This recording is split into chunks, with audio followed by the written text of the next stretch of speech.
ஆவியானவரே அப்பா தகப்பனே ராஜா ஆண்டவரே ஸ்தோத்திரம் கர்த்தாவே அப்பா ஆண்டவரே ஸ்தோத்திர ராஜா உயிரோடு இருக்கிற தேவனே அப்பா உமக்கு நன்றி செலுத்துகிறோம் ஐயா. ஆவியானவரே ஸ்தோத்திரம் கர்த்தாவே அப்பா ஆண்டவரே ராஜா இந்த நாளிலே கூட தகப்பனே நாளை கர்த்தனை ஆசீர்வதிக்கும்படியாய் குறிச்சிருக்கிறேன் கர்த்தாவே. ஆவியானவரே இந்த ஆரம்பத்தில் கூட தகப்பனே ராஜா தேவாய் தேவன் எங்களோட இடைபடும்படியாய் குறிச்சிருக்கிறேன் அப்பா. ஆவியானவரே ஸ்தோத்திரம் கர்த்தாவே இந்த நாளிலே கூட தகப்பனே ராஜா ஒவ்வொரு பிள்ளைகளும் கர்த்தனை ஆசீர்வதிக்கும்படியாய் குறிச்சிருக்கிறேன் தகப்பனே. ஆவியானவரே ஒவ்வொரு பகுதி கர்த்தாவே நீர் எங்களோடு இடைபடும்படியாய் குறிச்சிருக்கிறேன் அப்பா. ஆண்டவரே உடைய வார்த்தை கர்த்தாவே எங்களுக்கு அப்பா ஸ்தோத்திர ராஜா நீர் கொடுக்கும்படியாய் குறிச்சிருக்கிறேன் தகப்பனே. ஆவியானவரே ஆரம்பத்தை கூட கர்த்தனை ஆசீர் தரும்படியாய் குறிச்சிருக்கிறேன் அப்பா. ஆவியானவரே இந்த நாளிலே கூட தகப்பனே ராஜா வருகிறதான கர்த்தாவே உடைய பிள்ளைகளை கூட கர்த்தனை துரிதமாய் கொண்டு வந்து சேர்க்கும்படியாய் குறிச்சிருக்கிறேன் அப்பா. ஆண்டவரே தடைகளை உடைத்தெறிகிற கர்த்தர் ஆண்டவரே அப்பா ஒவ்வொரு தடைகளை ராஜா நீர் உடைத்து தகப்பனே உடைய பிள்ளைகளை கர்த்தாவே நீ கொண்டு வந்து சேர்க்கும்படியாய் குறிச்சிருக்கிறேன் அப்பா. ஆண்டவரே ஒருவர் கூட கர்த்தாவே உடைய வார்த்தை ஆண்டவரே அப்பா ஒவ்வொரு நாள் கேட்டு கர்த்தாவே கேட்க தேவன் தானே கிருபை செய்யும்படியாய் கூட செப்பிக்கிறேன் அப்பா. ஆண்டவரே தடை இல்லாமல் உடைய வார்த்தையை கேட்க அப்பா அதன்படி நடக்க கர்த்தாவே நீர் கிருபை செய்யும்படியாய் கூட செப்பிக்கிறேன் அப்பா. ஆண்டவரே இந்த ஆரம்பத்தை கூட கர்த்தர் நீர் ஆசீர்வதித்தாங்க. எங்களோடு பேசுங்க ராஜா. ஆண்டவரே முடிவரை எங்களோடு இருந்து ராஜா எங்களை நடத்தும்படியாய் கூட செப்பிக்கிறேன் அப்பா. ஆவியானவரே பாவமாக நன்றி செலுத்துகிறோம் ஐயா. ஆண்டவரே ஒவ்வொருத்தரும் ஆண்டவரே இதயத்தில் இடைப்படும்படியாய் கூட செப்பிக்கிறேன் அப்பா. ஆண்டவரே வார்த்தையில் எங்களோடு பேசுங்க, பாடல் மூலமா பேசுங்க ராஜா. வேத வசனத்தின் மூலமாய் கூட தகப்பனே ராஜா எங்களோடு இடைப்படும்படியாய் கூட செப்பிக்கிறேன் அப்பா. ஆண்டவரே உடைய வார்த்தை கத்தாய் தேற்றுதலாகவும் ஆறுதலாகவும் ராஜா ஆண்டவரே ஸ்தோத்திரம் கர்த்தாவே அப்பா நீர் பேசி அப்பா ஸ்தோத்திரம் கர்த்தாவே அப்பா எங்களுக்கு ராஜா நீர் அப்பா ஆறுதலாய் இருக்கும்படியாய் கூட செப்பிக்கிறேன் அப்பா.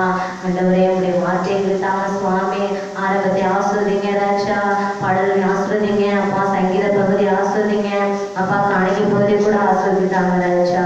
ஆவியானவரே நீ பொறுப்படுத்தி நடத்துங்க சுவாமி. உடைய கருத்தரை ஒப்பு கொடுக்கிற தகப்பனே ராஜா நீ ஆண்டவரே ஆரம்பத்தை கூட ஆஸ்வதிங்க, முடிவரை எங்களோடு கூட இருந்து வழிநடத்துங்க ராஜா. தாழ்த்தி ஒப்பு கொடுக்கிறோம் இயேசுவின் நாமத்தில் கேட்டு மன்றாடுகிறோம் நல்ல பிதாவே ஆமென். பாடல் புஸ்தகத்திலே 407வது பாடல் என் மீது அன்பு கூர்ந்து பலியானீர் சிலுவையிலே என்ற பாடலை நாம் பாடி தேவனை மகிமைப்படுத்துவோம். என் மீது அன்பு கூர்ந்து பலியானீர் சிலுவையிலே எனக்காய் ரத்தம் சிந்தி கழுவி முத்தமிட்ட என் மீது அன்பு கூர்ந்து பலியானீர் சிலுவையிலே எனக்காய் ரத்தம் சிந்தி கழுவி முத்தமிட்ட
கழுவிடு குற்றம்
Bye.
அனுதினமும் உமக்கே.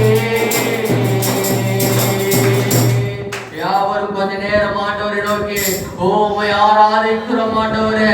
எங்களுக்காக இரத்தம் சிந்தி எங்களை மீட்டெடுத்து எங்கள் தேவாதி தேவனே உமக்கு நன்றி என்று சொல்லி வாய்களை விரிவாய் திரட்டி அம்மாவை நோக்கி கூப்பிடும். ஹல்லேலூயா ஹல்லேலூயா ஹல்லேலூயா ஹல்லேலூயா ஹல்லேலூயா ஹல்லேலூயா. எங்கள் மீது அன்பு கூர்ந்து ரத்தத்தையே எங்களுக்கு கொடுத்து ஆண்டவரே ஸ்தோத்திரம் ஆண்டவரே. எங்களை விலை கிடைக்காய் கொடுத்து எங்களை வாக்கியங்கள் தயவுக்காக நன்றி என்று சொல்லுவோம். ஹல்லேலூயா ஹல்லேலூயா ஹல்லேலூயா ஹல்லேலூயா ஹல்லேலூயா. ஒருவேளை உடைந்த பாத்திரமாக நாம் இருக்கலாம். ஹல்லேலூயா. ஆண்டவருக்கு ஒருபோதும் நான் பயன்பட முடியாது என்று நீங்கள் மனதில் நினைத்துக் கொண்டிருக்கிறார். ஆனால் ஆண்டவர் உங்களை தான் தேடி வந்திருக்கிறார். ஹல்லேலூயா ஹல்லேலூயா ஹல்லேலூயா ஹல்லேலூயா. உடைந்த பாத்திரம் என்று ஒருபோதும் ஒதுக்காத தேவன் நம் தேவன். ஹல்லேலூயா ஹல்லேலூயா ஹல்லேலூயா ஹல்லேலூயா. ஒரு துணி கூட நாம் ஆண்டவருக்கு உண்மையா இல்லாமல் இருந்திருக்கலாம். ஆண்டவரை ஒதுக்காதபடி, ஆண்டவரை தள்ளாதபடி, ஆண்டவரை நிராகரிக்காதபடி என் மகனே நீ எனக்கு தேவை, என் மகனே நீ எனக்கு தேவை என்று சொல்லி நம்மை பயன்படுத்த விரும்புகிறார். நம்மோடு பேச விரும்புகிற தேவனாய் இருக்கிறார். அந்த அம்மாவை நோக்கி அப்பா உமக்கு நன்றி ஆண்டவரே. ஹல்லேலூயா ஹல்லேலூயா ஹல்லேலூயா ஹல்லேலூயா. ஒரு விஷயம் ஆண்டவர் நோக்கி ஒப்பு கொடுப்போம். ஆண்டவரே உடைந்த பாத்திரம் தான் ஆண்டவரே, ஒன்றுக்கு உதவாத பாத்திரம் தான் ஆண்டவரே. இருந்தாலும் ஒதுக்காத தயவுக்காக நமக்கு நன்றி ஆண்டவரே. இருந்தாலும் ஒதுக்காத தயவுக்காக நன்றி ஆண்டவரே என்று சொல்லுவோம். ஹல்லேலூயா ஹல்லேலூயா ஹல்லேலூயா. உமக்கு நன்றி ஆண்டவரே. ஹல்லேலூயா. உடைந்த பாத்திரம் நான், அது உமக்கே தெரியும்.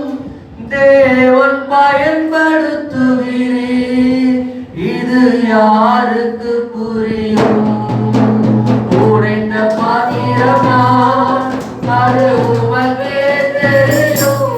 தேவன் பயன்படுத்துகிறீர், இது யாருக்கு புரியும்?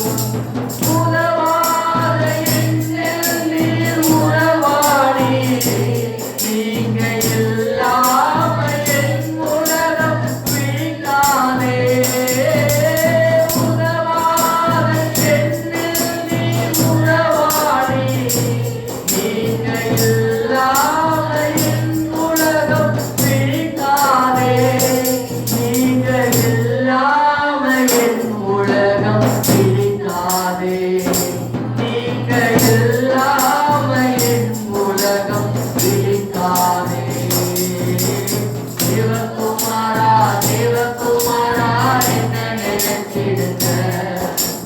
தேவகுமாரா தேவகுமாரா கொஞ்சம் நினைச்சிடுங்க. தேவகுமாரா தேவகுமாரா தேவகுமாரா கொஞ்சம் நினைச்சிடுங்க. நீங்க நினைச்சா ஆசீர்வாதம் தான். என்ன மறந்தா எங்கே போவேனா? நீங்க நினைச்சா ஆசீர்வாதம் தான். என்ன மறந்தா எங்கே போவேனா?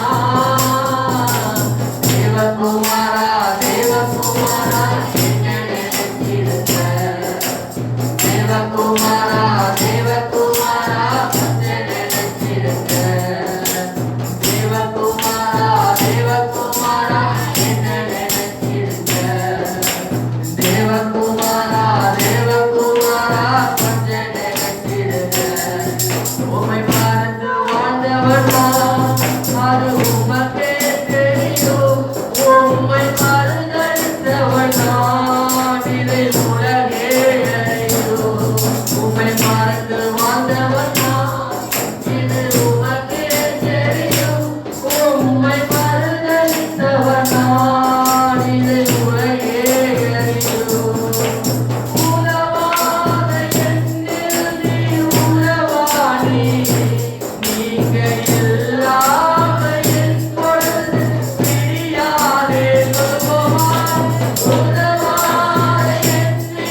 ஆண்டவரை நினைப்பதற்கு நம்முடைய உள்ளத்திலே நாம் இடம் கொடுக்கும் பொழுது அவர் நம்மை நினைப்பதற்கு எப்பொழுதும் அவருடைய இதயத்தை திறந்து வைத்திருக்கிறார். தாவீது என்று சொல்லுகிறதான ஒரு அருமையான தேவ மனுஷன் சொல்லும்போது, அநேக காளைகள் என்னை சூழ்ந்திருக்கிறது, பாசான் தேசத்து பலத்த எருதுகள் என்னை வளைத்துக் கொண்டது என்று சொல்லி அவனுக்கு இருந்த இக்கட்டான அந்த நிலைமையை அவர் சொல்லுகிறார். அந்த சூழ்நிலையிலும் தண்ணீரை போல ஊற்றுண்டேன், என் எலும்புகள் எல்லாம் கட்டுவிட்டது, என் இருதயம் மெழுகு போலாகி என் குடல்களின் நடுவே உருகிற்று என்று சொல்லுகிறார். இந்த நிலை யாருக்கு வரும்? ஒரு தேவ மனுஷன், கர்த்தரை சார்ந்து வாழ்கிற கர்த்தருடைய மனுஷன், அவனுடைய வாழ்க்கையிலே இப்படிப்பட்டதான ஒரு பெரிய பாதிப்பு. தண்ணீரை போல, தண்ணீர் எப்படி ஊற்றினால் அது ஓடுகிறதோ அப்படி போல ஊற்றுண்டு போனேன். ஸ்திரத்தன்மை அற்றவனாக நான் மாறினேன். என் எலும்புகள் எல்லாம் கட்டுவிட்டு விட்டது, என் இருதயம் மெழுகு போல உருகி என் குடல்களின் நடுவே உருகி போயிற்று என்று சொல்லுகிறார். என் பெலன் ஓட்டை போல் காய்ந்தது, என் நாவு மேல் வாயோடு ஒட்டி கொண்டது, என்னை மரண தூளிலே போடுகிறேன் என்று சொல்லி அவனை இங்கே அங்கலாய்க்கிறதை பார்க்கிறோம். இப்படிப்பட்டதான நிலையிலே வாழ்ந்து கொண்டிருக்கிறதான மனுஷர்களுக்கு கூட கர்த்தர் சொல்லுகிறதான ஒரு வார்த்தை உண்டு. உபத்திரவப்பட்டவனுடைய உபத்திரவத்தை அவர் அற்பமாய் எண்ணாமலும் அருவருக்காமலும் தம்முடைய முகத்தை அவனுக்கு மறைக்காமலும் இருந்து தம்மை நோக்கி அவன் கூப்பிடுகையிலே அவனை கேட்டருளி என்று சொல்லப்பட்டிருக்கிறது. இப்படிப்பட்டதான உபத்திரவம் வருகிறது என்று சொல்லி நினைத்தாலும் கூட, ஒரு உபத்திரவமான பாதைகளை நான் கடந்து போய் கொண்டிருக்கிறேன் என்று சொல்லி உங்கள் வாழ்க்கை அப்படி இருந்தாலும் கூட, ஆண்டவரை நோக்கி கூப்பிடும் பொழுது ஆண்டவர் சொல்லுகிறதான ஒரு அருமையான வார்த்தை உண்டு. நீ உபத்திரவப்படுகிற மனுஷியாய் இருக்கிறாய் என்று சொன்னால் நான் உன்னை அற்பமாய் எண்ண மாட்டேன், உன்னை நான் அருவருத்து ஒதுக்க மாட்டேன், என் முகத்தை உனக்கு நான் மறைக்க மாட்டேன். என்னை நோக்கி நீ கூப்பிடும் பொழுது நான் உன்னுடைய கூப்பிடுதலை கேட்பேன் என்று ஆண்டவர் சொல்லுகிறார். அவருக்கு பயப்படுகிறவர்களுக்கு முன்பாக என் பொருத்தனைகளை செலுத்துவேன். ஆண்டவருடைய சமூகத்திலே நாம் பொருத்தனை செய்து தேவ சமூகத்தை நோக்கி நாம் ஜெபம் பண்ணும்போது ஆண்டவர் நம்முடைய வாழ்க்கையிலே அவர் நம்முடைய ஜெபத்தை கேட்கிறவராய் மாறுவார். உபத்திரவப்பட்டவருடைய உபத்திரவத்தை அவர் அற்பமாய் எண்ணாமலும் அருவருக்காமலும் தம்முடைய முகத்தை அவனுக்கு மறைக்காமலும் தம்மை நோக்கி அவன் கூப்பிடுகையிலே அவனுக்கு கேட்பார் என்று சொல்லுகிறதை நாம் பார்க்கிறோம். அவருடைய சமூகத்திலே இன்றைக்கு உபத்திரத்தோடு பாடுகளோடு வந்திருக்கிறவர்கள் இருப்பீர்களா? தேவ சமூகத்திற்கு ஒரு விசை கர்த்தருடைய சமூகத்துக்கு தாவே, என் எலும்புகள் எல்லாம் கட்டுவிடுகிறதான நிலையிலே நான் இருக்கிறேன். என் இருதயம் மெழுகு போல ஒவ்வொரு நாளும் உருகி கொண்டிருக்கிறது ஆண்டவரே. நான் தண்ணீரை போல ஊற்றுண்டவனாக காணப்படுகிறேன். என் நாவு ஒன்றையும் நீதியை கூட பேச முடியவில்லை, உள்ளதை கூட உள்ளபடி சொல்ல முடியவில்லை. நான் ஒரு கட்டுப்பட்ட நிலையிலே, கட்டுப்பாடுக்கு உட்பட்ட நிலையிலே இருக்கிறேன். என் மேல் வாயோடு ஒட்டி கொண்டிருக்கிறது. நான் என்னை மரணத்துள்ளிலே போடுகிறேன் என்று சொல்ற அந்த நிலையிலே நான் இருக்கிறேன். எனக்கு உதவி செய்யுங்கன்னு கேளுங்க. ஆண்டவர் உதவி செய்வோம். ஹல்லேலூயா. நன்றி ஆண்டவரே, நன்றி நன்றி நன்றி நன்றி நன்றி தரப்பட்ட கர்த்தாவே, உமக்கு நன்றி செலுத்துகிறோம். கர்த்தாவே, உமக்கு நன்றி செலுத்துகிறோம். ஜனங்களுடைய ஆண்டவரே கர்த்தாவே நிலை இப்படி இருக்குமானா, தாவீதை போல கட்டப்பட்ட நிலையில் இருப்போம் இல்லைனா என் ஆண்டோடைய கரம் இப்படி வைக்கப்படுவதாக. ஆண்டவரே, உபத்திரத்தை அற்பமாய் எண்ணாமல் அருவருக்காமல் தம்முடைய முகத்தை அவனுக்கு மறைக்காமல் இருந்து தம்மை நோக்கி கூப்பிடுகிற ஆண்டவரே கர்த்தா, அவனுக்கு கேட்டவருடைய தெய்வமாய் இருக்கிறபடினாலே நீ கேட்டு பதில் கொடுக்க முடியாமல் அவனுடைய கருத்தைகளை ஒப்பு கொடுத்து தொடர்ந்து மீதியான நேரங்களை நீ பொறுப்பெடுத்து நடத்தும். துதிக்கான மகிமையெல்லாம் வைக்க செலுத்தும். கர்த்தர் வேட்புமாகி இயேசுவின் மூலம் வேண்டிக் கொள்கிறோம் பிதாவே, ஆமென். நாம் நின்றவனமாக ஒரு பாடலை 17 32 வரைக்கும் மாறி மாறி வசிப்போம். உமது அடியேனுக்கு அனுகூலமாயிருக்கும். அப்பொழுது நான் பிழைத்து உமது வசனத்தை கைக்கொள்ளுவேன்.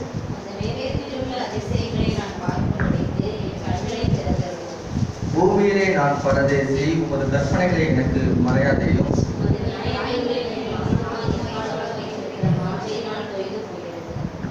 உமது கற்பனைகளை விட்டு வழிவிலகின சபிக்கப்பட்ட அகங்காரிகளை நீர் கடிந்து கொள்கிறீர்.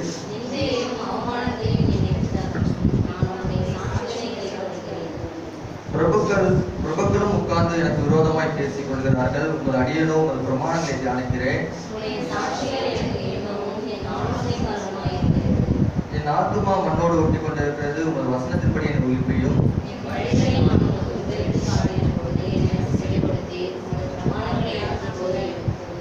உமது கட்டளையின் வழி எனக்கு உணர்த்தியர்களும். அப்பொழுது உமது அதிசயங்களை தியானிப்பேன்.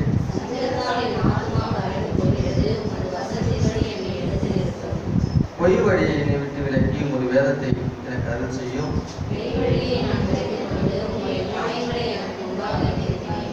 உமது சாட்சிகள் மேல் பட்டுதலாய் இருக்கிறேன். கர்த்தாவே, என்னை வெட்கப்படாதையும் சேர்ந்து வசிப்போம்.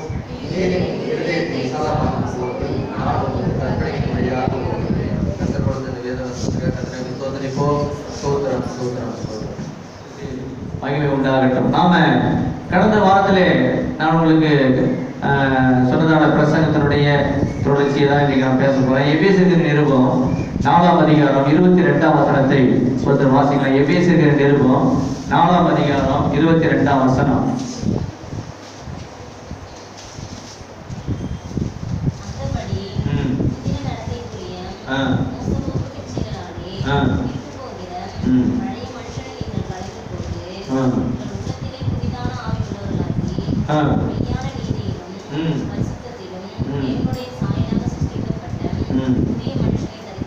தரித்துக் கொள்ளுங்கள். இதுதான் கடந்த வாரத்தினுடைய தொடர்ச்சி. இப்போ அந்தபடி முந்தின நடக்கைக்குரிய மோச போக்கும் இச்சைகளாலே கெட்டு போகிற பழைய மனுஷனை நீங்கள் களைந்து போட்டு. கெட்டு போகிற பழைய மனுஷன் அப்படின்னா அந்த பழைய மனுஷன் யாரு? நான் போன வாரம் சொன்னேன், ஒரு மனுஷன் அப்படின்னா அந்த மனுஷன் யாருன்னு சொன்னேன். அந்த மனுஷன் யாருன்னு சொன்ன உங்களுக்கு மனுஷன் யாருன்னு சொன்னா முதல்ல 2வது சொல்லலையோ? மனுஷன், ஒரு மனுஷனா யாரு? ஒரு மனுஷனா யாரு?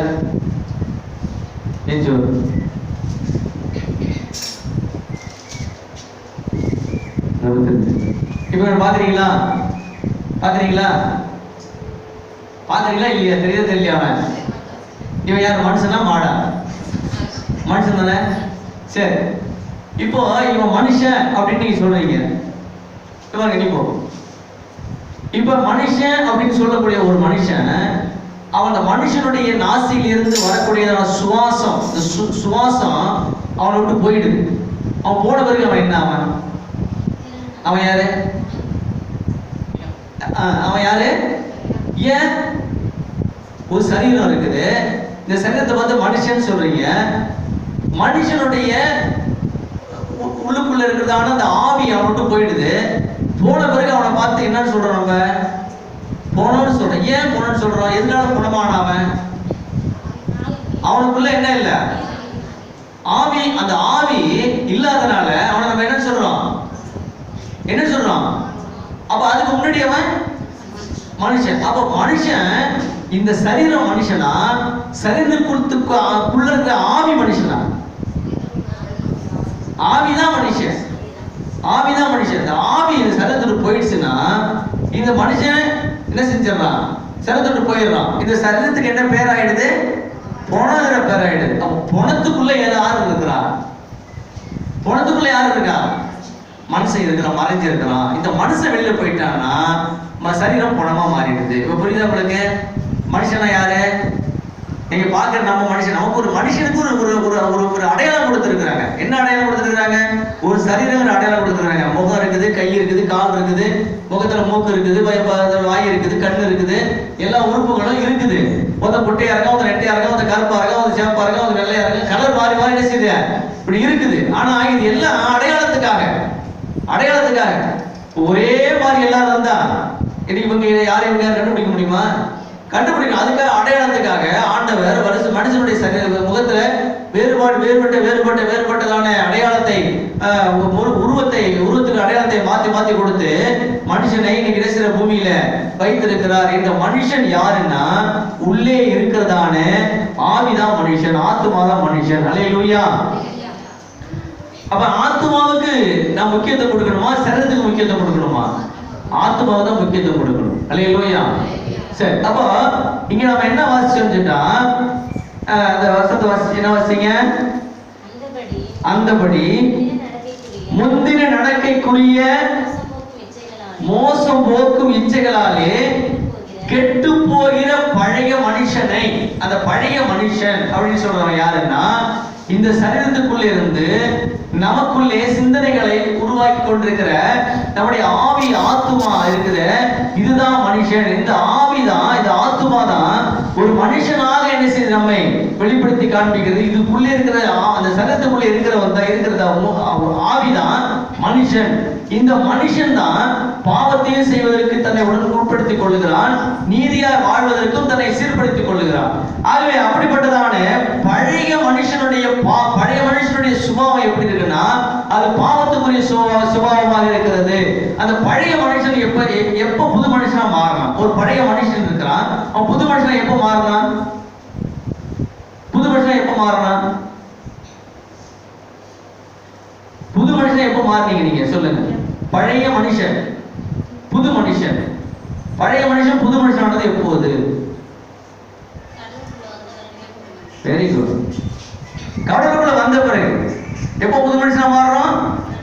கடவுளுக்குள்ள வந்த போது நம்ம புது மனுஷன். ஞானஸ்தானம் எடுக்கும் போது நீங்க என்ன செய்றீங்கன்னா உங்களுடைய பாவ சரீரம் அடக்கம் பண்ணப்பட்டு உங்களுடைய நீதியின் சரீரம் மேலே என்ன செய்ய எழும்புகிறது என்பதை நீங்க என்ன செய்றீங்க?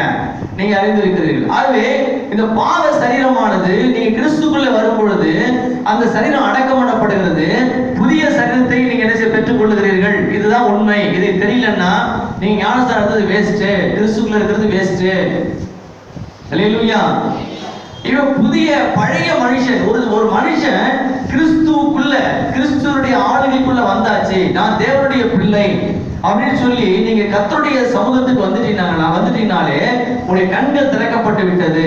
உங்களுடைய இருளான இதயத்திலிருந்து, அந்த காலத்தினுடைய லோகாதிபதியுடைய கரத்திலிருந்து நீங்கள் விடுவிக்கப்பட்டவர்களாக நீங்க பழைய இடத்திலிருந்து ஒரு புதிய இடத்துக்கு மாற்றப்பட்டு இருக்கிறீர்கள். அந்த புதிய இடம் தேவனுடைய சமூகம். அல்லேலூயா, அல்லேலூயா.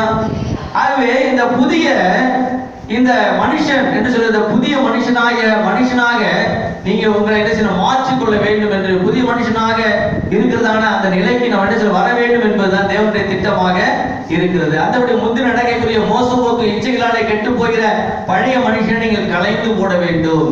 ஆண்டவரை அறியாததுக்கு முன்னே தேவன் இயேசு கிறிஸ்து தான் உண்மையான கடவுள் என்று சொல்லி நீங்கள் அறியாததுக்கு முன்னே உங்களுடைய வாழ்க்கை எப்படி இருந்தது? இப்ப கர்த்தரை அறிந்ததுக்கு பிறகு உங்களுடைய வாழ்க்கையிலே என்ன மாற்றம் இருக்கிறது என்பதை நீங்கள் புரிந்து கொள்ள வேண்டும். ஒரு மாற்றத்தை நீங்கள் பார்க்கணும், நீங்களும் பார்க்கணும், உங்களை பார்க்கிறவங்களும் அதை என்ன செய்யணும், பார்க்கணும். உங்களை பார்க்கிறவங்களும் உங்களை பார்க்கும்போது இவங்க கிறிஸ்துக்குள்ள இவங்க ஒரு மாற்றத்தை பெற்றிருக்கிறார்கள், கிறிஸ்துவின் புதிய அந்த பிறப்பை, அந்த ஒரு மறுரூப சரீரத்தை, ஒரு இருதயத்தை, ஒரு அழகான ஒரு ரூபத்தை அவர்கள் பெற்றுக் கொண்டிருக்கிறார்கள் இயேசு கிறிஸ்துவினாலே, அவருடைய ஆவியினாலே என்று சொல்லி மற்றவர்கள் உங்களை குறித்து சாட்சி சொல்ல வேண்டும். ஆகவே உங்கள் உள்ளத்திலே புதிதான ஆவி உள்ளவர்களாக நீங்கள் மாற வேண்டும் என்று வேதம் சொல்லுகிறது. புதிதான ஆவி, பழைய ஆவியெல்லாம் என்ன செஞ்சிடணும், எல்லாத்தையும் தூக்கி மூட்டை கட்டி ஓரமா கெடாசின் எரிஞ்சிட்டு நீங்க புதிய ஆவி உடையவர்களாகி மெய்யான நீதியிலும் பரிசுத்தத்திலும் தேவனுடைய சாயலாக சிருஷ்டிக்கப்பட்ட புதிய மனுஷனை தரித்துக் கொள்ள வேண்டும். புதிய மனுஷனை நீங்க தரித்துக் கொள்ள வேண்டும். அல்லேலூயா. அப்போ நீதியிலும் பரிசுத்தத்திலும் தேவனுடைய சாயலாக சிருஷ்டிக்கப்பட்ட புதிய மனுஷன் எதை தரித்துக் கொள்ள? பழைய மனுஷன் பாவத்தை தரித்துக் கொண்டிருந்தான், பழைய மனுஷன் பாரம்பரியங்களை தெரிந்து கொண்டிருந்தான், பழைய மனுஷன் தேவனுக்கு பிரியமில்லாத காரியங்களை செய்து தேவன் யார் என்று சொல்லி அறியாம பாவத்திலேயே வாழ்ந்து கொண்டிருந்தான். இப்போ புதிய மனுஷனாக மாற்றப்பட்ட போது என்ன காரியங்கள் மாறி இருக்க வேண்டும்? நீதியிலும் பரிசுத்தத்திலும் தேவனுடைய சாயலாக சிருஷ்டிக்கப்பட்ட, நீதியிலும் பரிசுத்தத்திலும் தேவனுடைய சாயலாக சிருஷ்டிக்கப்பட்ட புதிய மனுஷனை தரித்துக் கொண்டு. அல்லேலூயா. தேவனுடைய சாயல் நம்ம எப்படி நம்ம உண்டாக்கப்பட்டிருக்கிறோம்? மனுஷன் எப்படி உண்டாக்கப்பட்டிருக்கிறான்? தேவ சாயலிலே உண்டாக்கப்பட்டிருக்கிறோம். அல்லேலூயா. எப்படி உண்டாக்கப்பட்டிருக்கிறோம்?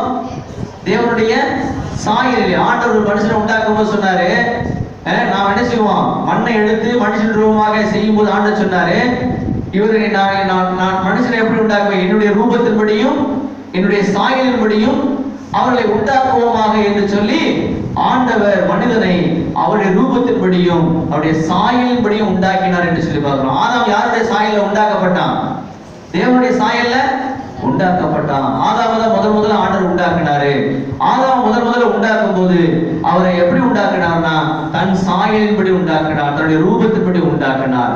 ரூபத்தின்படி என்று சொன்னால் ஆண்டவர் எப்படி இருக்கிறாரோ அப்படியே. ஆண்டவருக்கு மேலதான் தலை இருந்துச்சு, இங்க தலை இருந்துச்சு, மூக்கு இங்கதான் இருந்துச்சு.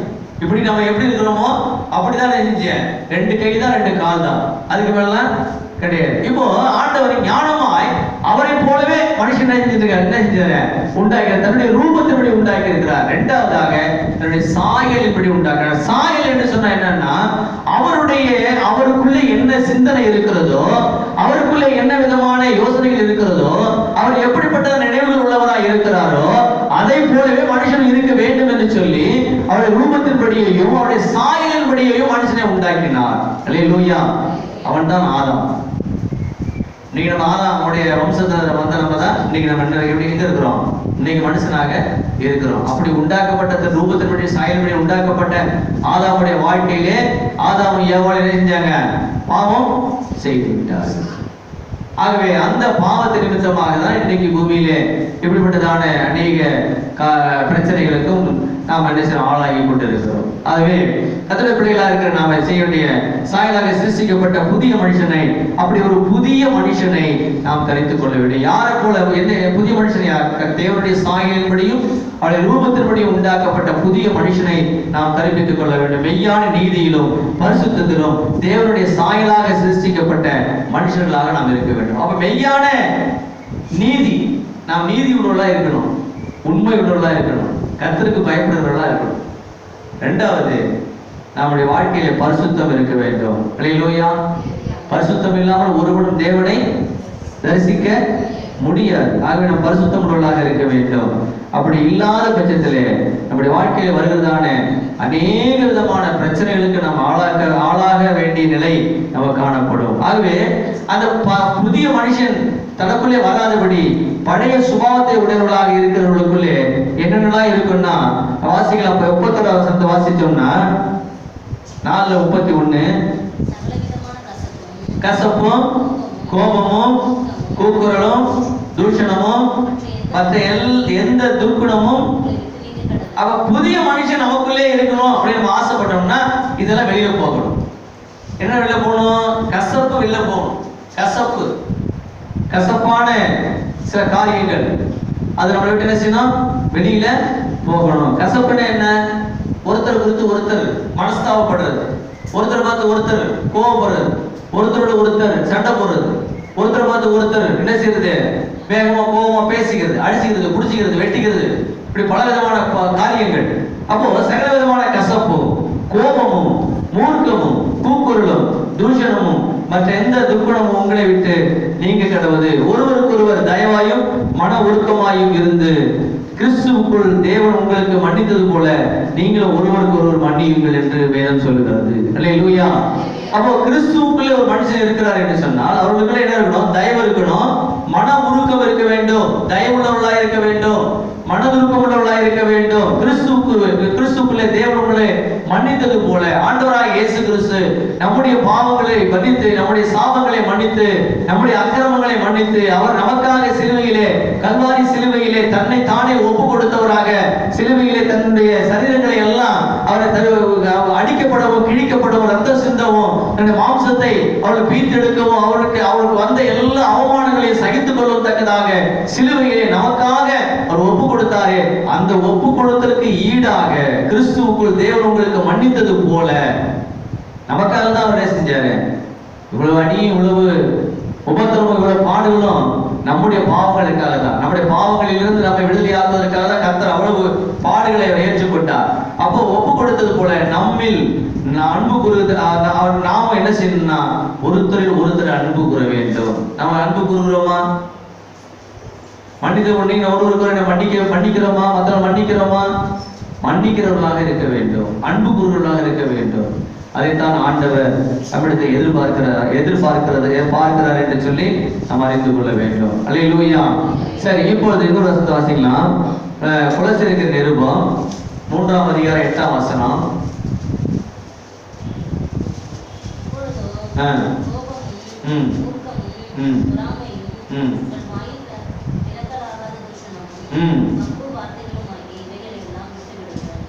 இவைகளெல்லாம் என்ன செய்யணுமா? விட்டு விட வேண்டும். ஏன் இதெல்லாம் நம்ம விடணும்? எதுக்காக விடணும்? அது பாட்டு இருந்துட்டு போட்டு பக்கமா அப்படின்னு யோசிக்கலாம். ஏன்னா இன்றைய காலம் மிகுந்த ஒரு கொடுமையின் காலமாக இருக்கிறது. மனிதனுடைய வாழ்க்கை என்பது ஒரு சறுக்கலான ஒரு பாதையிலே இன்றைக்கு நம் கால்கள் நின்று கொண்டிருக்கிறது. எந்த நேரத்திலே சரிக்கு விழுவோம் என்று சொல்லி அறியாத நிலையிலே நாம் இருந்து கொண்டிருக்கிறோம். ஆகவே இப்படிப்பட்டதான இந்த வாழ்க்கை என்பது இந்த என்னைக்கு என்ன நடக்குமோ என்று சொல்லி அறியாத ஒரு நிலையிலே நாம் இருந்து கொண்டிருக்கிறதுனாலே நாம் எப்பொழுது இந்த உலகத்துக்கு முடிவு வரும், தேவனுடைய வருகை இருக்கும் என்று சொல்லி அறியாதபடினாலே, அல்லது எப்பொழுது மரணம் வரும் என்று சொல்லி அறியாத இருக்கிறபடினாலே, மரணத்திலே ஒருவேளை மரணம் சம்பவித்து நாம் அறிந்து போவோம் என்று சொன்னால் நம்முடைய ஆத்மா பரலோகத்துக்கு போவதற்கு ஏதுவான ஒரு நல்ல ஒரு வாழ்க்கை வாழ்கிற ஒரு நிலையை நாம் இங்கே பெற்றுக்கொள்ள வேண்டும். அல்லேலூயா. அப்படி இல்லாத பட்சத்திலே பரலோகத்துக்குரிய வாழ்க்கை வாழாதபடிக்கு இந்த பூமிக்குரிய வாழ்க்கையே வாழ்ந்து கொண்டிருப்போம் என்று சொன்னால், ஒருவேளை மரணம் வந்து, ஒருவேளை நமக்கு இங்கே சைனாக்காரன் குண்டு போட ரெடியா இருக்கிறான், பாகிஸ்தான்காரன் குண்டு போட ரெடியா இருக்கிறான், பூமி அதிர்ச்சி வருவதற்கு ஏதுவான காரியங்கள் இருக்குது, பூகம்பங்கள் ஏற்பட வேண்டிய காரியங்கள்லாம் இருக்குது, பூமியினுடைய நிலைமை அப்படி மாறி இருக்கிறது. ஆகவே ஒருவேளை பஞ்சம் வந்தாலும் வரலாம், பஞ்சத்திலே சாப்பாடு கூட கிடைக்காதபடிக்கு பஞ்சத்தினாலே சாக வேண்டிய ஒரு சூழ்நிலைகளும் வருவதற்கு வாய்ப்பு இருக்கிறது. அப்படிப்பட்ட நிலையிலே சாகிறதுக்கான சூழ்நிலையும் ஏற்படலாம். எந்த நிலையிலே மனிதனுடைய ஆத்மா தன்னுடைய சரீரத்தை விட்டு பிரிவதற்கு ஏதுவான நிலை வருகிறதோ அந்த நிலையிலிருந்து நாம் தப்பித்துக் கொள்வதற்கு, நம்முடைய ஆத்மா பரலோகம் போவதற்கு நாம் இப்படிப்பட்டதான வாழ்க்கை, எந்தெந்த வாழ்க்கையை விட வேண்டும், எந்த வாழ்க்கையை நாம் பின்பற்றி நாம் அதை பற்றி கொண்டு வாழ வேண்டும் என்பதை தான் நாம் இப்பொழுது பார்த்துக் கொண்டு இருக்கிறோம். அல்லேலூயா, அல்லேலூயா. நாம் எப்படி இப்பொழுது கோபமும் மூர்க்கமும் பொறாமையும் உங்கள் வாயில் இருந்து பிறக்கலாகாது. அல்லேலூயா. இதெல்லாம் நம்ம என்ன விட்டு ஒரு தேவனுடைய பிள்ளைன்னா ஒரு வாழ்க்கையில் ஒரு மாற்றம் இருக்கணுங்க. தேவனுடைய பிள்ளைக்கு மாற்றம் இல்லைன்னா அவங்க தேவனுடைய பிள்ளைன்னு சொல்றதுக்கு அர்த்தமே கிடையாது. அல்லேலூயா. எல்லா காரியத்தையும் நான் செய்வேன், எல்லா சூழ்நிலையிலும் நான் என்ன செய்வேன், நான் எல்லோருடையும் நான் ஏராளமா தாராளமா நான் பங்கெடுத்துக்குவேன், பழகுவேன். ஆனா தேவனுடைய பிள்ளை நான் என்ன செய்வேன், சொல்லிக்குவேன்னு சொன்னா அதுல எந்த பயனும் கிடையாது. உங்கள் வாயிலிருந்து பிறக்கக்கூடிய வார்த்தைகள் தேவன் விரும்புகிற வார்த்தையாக இருக்கிறதா என்று சொல்லி பார்க்க வேண்டும். வாயிலிருந்து பிறக்கக்கூடிய வார்த்தைகளை நாம் சரியாக கவனிக்கணும். வாசிக்கலாம். ஒன்று யாக்கோபின் புஸ்தகம் 1ஆம் அதிகாரம். யாக்கோபின் புஸ்தகத்துல 1ஆம் அதிகாரத்துல 26ஆம் வசனத்தை வாசிங்க.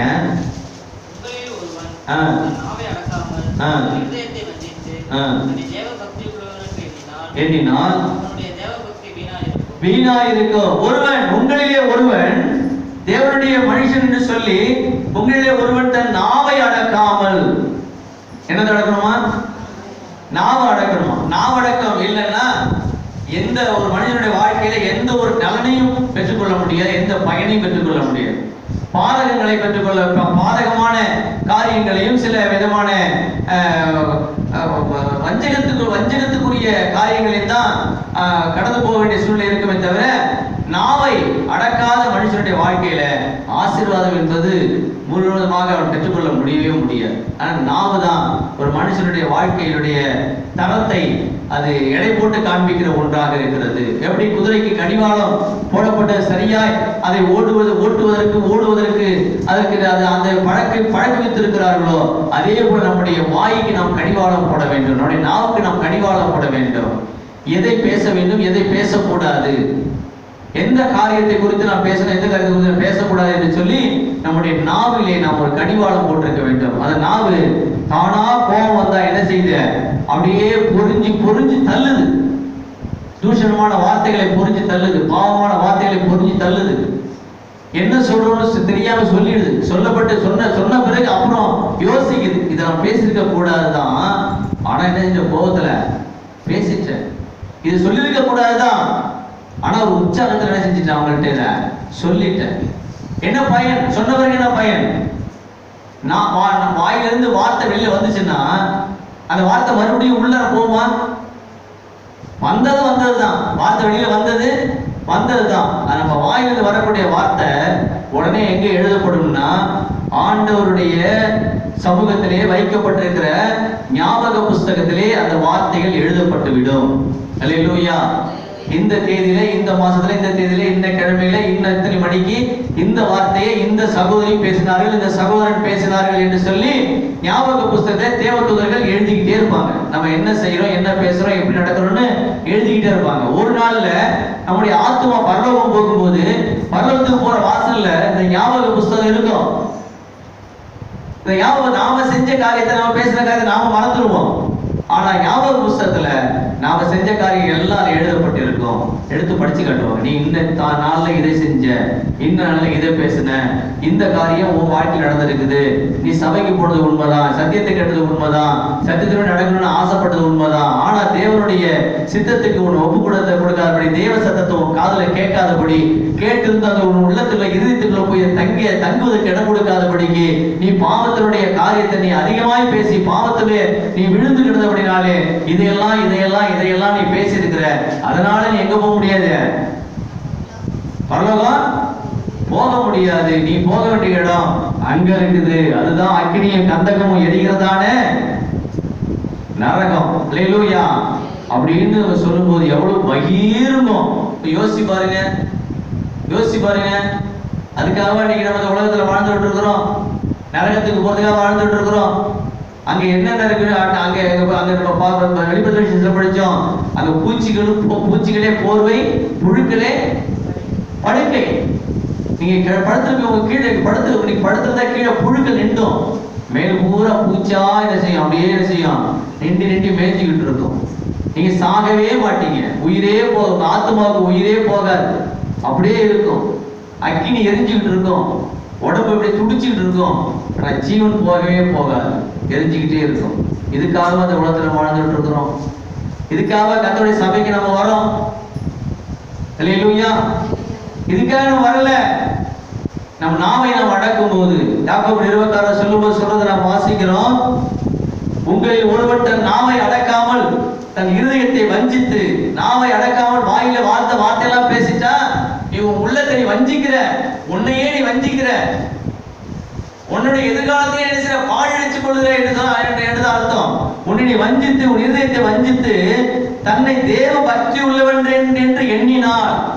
நான் கர்த்தருடைய சபைக்கு போற, கர்த்தருடைய விசுவாசி, தேவனுடைய பிள்ளை என்று சொல்லி நீ உன்னுடைய உள்ளத்திலே நீ எண்ணிக்கொண்டிருந்தால் அது தேவனுடைய பக்தி, அவனுடைய தேவனுடைய பக்தி வீணா இருக்கும் என்று ஆண்டவருடைய வேதம் சொல்லுகிறது. வீணான தேவ பக்தி, பாவமான வழியிலே கடந்து போய் பாவத்தினுடைய சிநேகத்தை வைத்துக் கொண்டு பாவத்திலே வாழ்ந்து கொண்டிருக்கிற எந்த ஒரு மனுஷனும் தேவ பக்தி உள்ளவன் என்று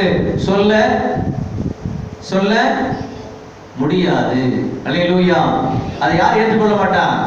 கர்த்தர் ஏற்றுக்கொள்ள மாட்டார். அல்லேலூயா. சரி, அப்ப எப்படி இருக்கணும்? வாசிக்கலாம். 1 பேதுருவின் புத்தகத்தை எடுத்துக்கிறோம். 1 பேதுருவின் புத்தகம் 2ஆம் அதிகாரம்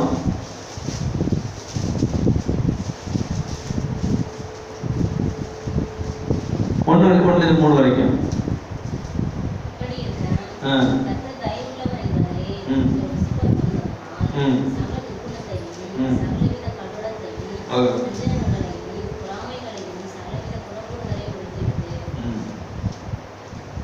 நீங்கள் ரட்சிப்புக்கென்று வளரும்படி புதிதாய் பிறந்த குழந்தைகளைப் போல திருவசனமாகிய கலக்கமில்லாத ஞானப்பாடல்கள் வாஞ்சையாய் இருங்க. சரி பாருங்க, ஆண்டு சொல்றாரு, இப்படி இருக்க இப்படியான காரியங்கள், இப்படியான சூழ்நிலைகள் உலகத்திலே இருக்கத்தக்கதா இருக்குது. இப்படி இருக்க கர்த்தர் தயவுள்ளவர் என்பதை நீங்கள் ருசி பார்த்ததுண்டானால், ஆண்டவர் தயவுள்ளவர் என்பதை நீங்கள் அறிந்ததுண்டானால். கர்த்தர் தயவுள்ளவரா? கடினமான இருதயம் உள்ளவரா? தயவுள்ளவர். இப்போது அவர் தயவுள்ளவராக இருக்கிறார், இரக்கம் உள்ளவராக இருக்கிறார், கிருபை உள்ளவராக இருக்கிறார். ஆகவே இப்படிப்பட்டதான இந்த நேரத்திலே தயவுள்ள தேவனாகிய கர்த்தரிடத்திலே இப்படி இருக்க தயவுள்ளவர் என்பதை நீங்கள் ருசி பார்த்தது உண்டானால் நாம என்ன செய்யணும்? சகல துர்க்குணத்தையும், சகல கபடத்தையும், வஞ்சகங்களையும், பொறாமைகளையும், சகலவித புறங்குறுதலையும் ஒழித்து விட வேண்டும். இதெல்லாம் இருக்கக்கூடாது. யாருக்கு? பரலோகம் போகணும்னு ஆசைப்படுறவங்களுக்கு. அல்லேலூயா. சகல துர்க்குணங்களையும், சகல கபடத்தையும், வஞ்சகத்தையும், பொறாமைகளையும், சகலவித புறங்கூறுதல்களையும் என்ன செய்யணும்? ஒழித்து விட வேண்டும். புறங்கூறுதல் தானே சிலர் என்ன செய்வாங்க? புறங்கூறுறது இருக்கிறத இல்லைங்கிறது இல்லாத இருக்குன்னு சொல்றது, இங்க சொல்றது அங்க சொல்றது, அங்க சொல்றத இங்க சொல்றது, இதுதான் புறங்கூறுதலான காரியம். இன்னும் நிறைய காரியங்கள் அர்த்தங்கள் சொல்லலாம். ஆகவே இப்படிப்பட்டதான காரியங்களை என்ன செய்யணும்? நீங்கள் ஒழித்து விட வேண்டும். பழைய மனுஷனுக்குரிய சுபாவங்களை நீங்கள் ஒழித்து விட வேண்டும். சரி, அப்ப கீழே வாசிக்கிறோம் 3ல, நீங்கள் ரட்சிப்புக்கென்று வளரும்படி புதிதாய் பிறந்த குழந்தைகளைப் போல. ரட்சிப்புக்கென்று எதுக்காக நம்ம வளரணும்? எதுக்காக அந்த உலகத்தில் வளர்ந்துட்டு இருக்கிறோம்? எதுக்காக வளரணும்? ரட்சிப்புக்கென்று வளர வேண்டும். அல்லேலூயா. ரட்சிக்கப்படுவதற்காக நாம் வளர வேண்டும். நாம் ரட்சிக்கப்பட்டிருக்கிறோம். இந்த ரட்சிப்பை நாம் என்ன செய்யணும்? பாதுகாத்துக் கொள்ள வேண்டும். இந்த ரட்சிப்பை நாம் ஆக்கிக் கொள்வதற்கு ஏதுவான ஒரு நிலையிலே நம்முடைய சிந்தனைகளை நாம் சீர்படுத்திக் கொள்ள வேண்டும். ரட்சிப்பு என்பது ஒரு அழகான ஒரு செடி. அது வளரும் போது அந்த ரட்சிப்பை, அந்த அலங்காரமான அழகான செடியை, அதை சீர்குலைப்பதற்கு அநேக பிசாசுகள் என்ன செய்யும்? பிசாசுடைய ஆவிகள், பொல்லாத சாத்தானுடைய சேனைகள் என்ன செய்யும்? சில இடையூறுகளை கொண்டு வரும். இப்போ ஒரு செடி வளர்ந்தா, செடி நம்ம அழகா வளர்த்து வச்சிருப்போம். ஒரு ஆடு டக்குன்னு அதை கடிச்சிச்சுன்னா மனசுல வேதனையா இருக்கும். ஒரு பூச்செடியோ அல்லது ஏதாவது ஒரு குரோட்டன்ஸோ அல்லது ஏதாவது ஒரு கத்திரி செடியோ, ஒரு மிளகாய் செடியோ, ஒரு செடியை நம்ம வளர்க்குறோம். நல்ல பூ பூத்து காய் காய்க்கிற நேரத்துல ஒரு ஆடோ மாடோ அப்படியே செஞ்சு பாதியை கடிச்சு திருட்டு போயிடுது. மனசுக்கு ரொம்ப சந்தோஷமா இருக்குமா? இருக்காது. ஏன்? அது வளர வேண்டிய செடி, அது நம்மால் வளர்க்கப்பட்ட செடி, பிரயாசம் எடுத்திருக்கிறோம். அதே போல ரட்சிப்புக்கு ஏற்ற ரட்சிப்பு என்பது ஒரு வளர்ச்சிக்குரிய ஒரு செடி, ஒரு அனுபவம். ஒவ்வொரு நாளும் ரட்சிப்பை நாம் பாதுகாத்து வளர்த்து கொண்டே இருக்க வேண்டும். தேவனுடைய அபிஷேகம் என்றதான, பரிசுத்த ஆவியாருடைய அபிஷேகம் என்றதான அந்த தைலத்தை நாம் ஊற்றி நாம் அந்த செடியை நாம் வளர்த்து கொண்டே இருக்க வேண்டும். அதுக்கு பாதுகாப்பு கொடுத்து கொண்டே இருக்க வேண்டும். இந்த ரட்சிப்பை கெடுப்பதற்கு சத்துரு பிசாசு எத்தனையோ விதங்களிலே என்ன செய்வான்? முயற்சி பண்ணுவான். கெர்ச்சிக்கிற சிங்கம் போல எவர்களை விழுங்கலாம் என்று சொல்லி சுற்றி திரிகிறதான அனுபவத்தோடு கூட சிங்கத்தை போல சுற்றி திரிந்து கொண்டிருக்கிறான் என்று சொல்லி பார்க்கிறோம். அந்த சிங்கத்தை போல சுற்றி தெரிந்து கொண்டிருக்கிற அந்த சத்துருப்பட்டினுடைய வாய்களில் இருந்து நாம் ரட்சிப்பை பாதுகாத்துக் கொள்ள வேண்டும். அப்படின்னா நமக்கு அது பலத்த ஒரு வேலி போடணுமா வேணாமா? ஒரு நல்ல ஒரு கம்பி வேலி போடணுமா வேணாமா? ஆகவே அப்படிப்பட்டதான வேலையை நாம் என்ன செய்யணும், ஒரு பாதுகாப்பை நாம் தேவனிடத்திலிருந்து பெற்று நாம் அதை போட்டு நாம் என்ன செய்யணும், புதிதாய் பிறந்த குழந்தைகளை போல நாம் ரட்சிப்பை பாதுகாத்துக் கொள்வதோடு மாத்திரம் அல்ல, புதிதாய் பிறந்த குழந்தைகளை போல உள்ள எப்படி இருக்கணுமா, புதிதாய் பிறந்த குழந்தைகளை போல. புதிதாய் பிறந்த குழந்தை எப்படி இருக்கும், எப்படி இருக்கும், கள்ளக்கப்படம் இருக்குமா, சூதுவாதம் இருக்குமா, பொய் பித்தலாட்டம் இருக்குமா, புறங்குருமா, துர்க்குணம் இருக்குமா, பொல்லாப்பு இருக்குமா, எதுவுமே அது புதிதாய் பிறந்த குழந்தைகளை போல நம்ம என்ன செய்யணும், புதிதாய் பிறந்த குழந்தைகளை போல திருவசனமாகிய களங்கமில்லாத ஞானப்பாலின் மேல் வாஞ்சையா இருக்க வேண்டும். களங்கமில்லாத ஞானப்பால், இதுதான் களங்கமில்லாத ஞானப்பால்.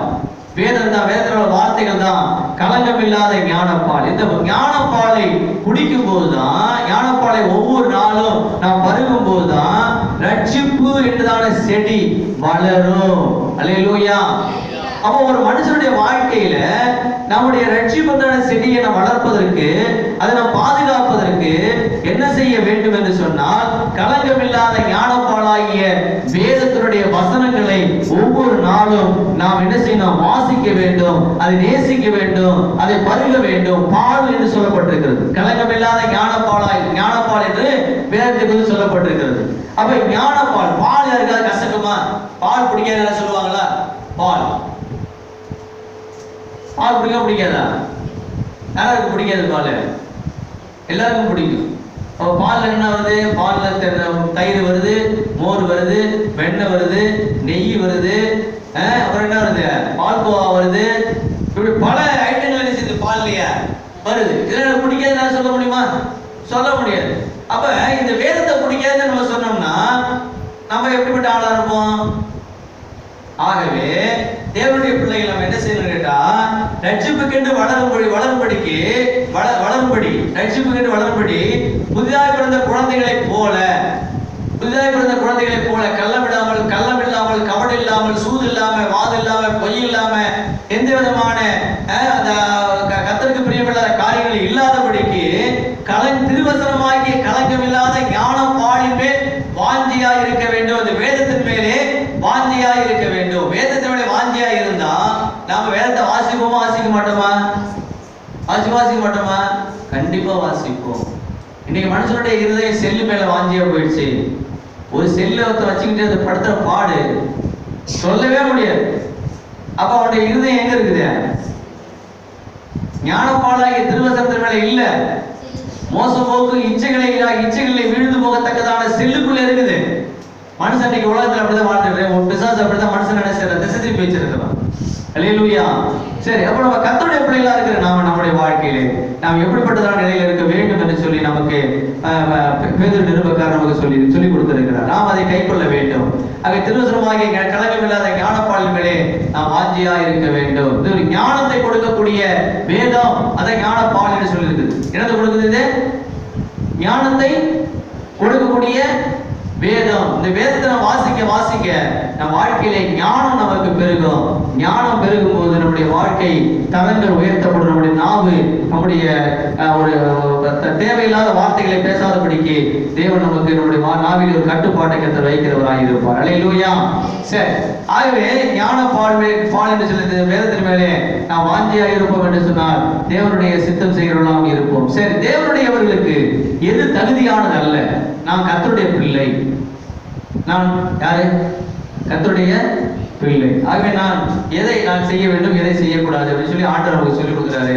அதை நம்ம பார்க்க இப்ப நம்ம என்ன வாசிக்க போறோம். அல்லேலூயா. வாசிக்கலாம். எபேசியர் 2:5 அதிகாரம்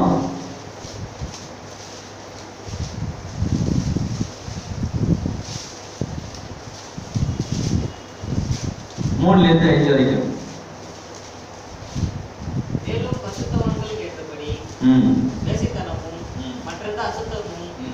பொருளாசையும் ஆகிய இவைகளின் பேர் முதலாய் உங்களுக்குள்ளே சொல்லப்படக்கூடாது. அப்படியே வம்பும் முக்கியமான பேச்சும் பரியாசமும் தகாதவைகள், ஸ்தோத்திர செய்தலே தாகும். பாருங்க, மேலும் பரிசுத்தவான்களுக்கு ஏற்றபடி எது தேவனுடையவர்களுக்கு, கர்த்தருடைய பிள்ளைகளுக்கு எது தகுதியானது அல்ல, கர்த்தருடைய பிள்ளைகளுக்கு எது தகுதியானது அல்ல அப்படின்னு சொன்னா நம்ம வாசிக்கிறோம். பரிசுத்தவான்களுக்கு ஏற்றபடி வேசித்தனமும் மற்ற எந்த அசுத்தமும் பொருளாசையும் ஆகிய இவைகளின் பேர் முதலால் உங்களுக்குள்ளே சொல்லப்படக்கூடாது. அல்லேலூயா. இது நம்மை குறித்து யாரும் குற்றம் சாட்டாதபடிக்கு நாம் என்ன செய்யணும்? இருக்க வேண்டும். என்னென்ன காரியத்தை குற்றம் சாட்டக்கூடாது? வாசிச்சோம். வேசித்தனம், பரிசுத்தவான்களுக்கு ஏற்றபடி வேசித்தன காரியங்கள், வேசித்தனத்தை குறித்தான குற்றங்கள் நம்ம மேலே சுமத்தப்படக்கூடாது. அல்லேலூயா. இரண்டாவதாக அசுத்தம், அசுத்தமான ஒரு வாழ்க்கை, அசுத்த சிந்தனை உடையவர்களாக இருக்கக்கூடாது. மூன்றாவதாக பொருளாசை, பொருளாசை உடையவர்களாக நாம் இருக்கக்கூடாது. இப்ப எந்தெந்த இடத்துல கொண்டு வந்து வேசித்தனம், அசுத்தம், பொருளாசை, இது மூணையும் ஒரே லைன்ல வைக்கிறார் பாருங்க ஆண்டவர். அப்படின்னா இந்த பொருளாசைங்கிறது ஒரு வேசித்தனத்துக்கு ஈடாக சொல்லப்படுகிறது என்பதுதான் நாம் புரிந்து கொள்ள வேண்டும். ஆகவே ஆண்டவர் வேசித்தனத்துக்கு சொல்லும் போது பழைய பாட்டு காலத்திலே வேசித்தனத்துக்கு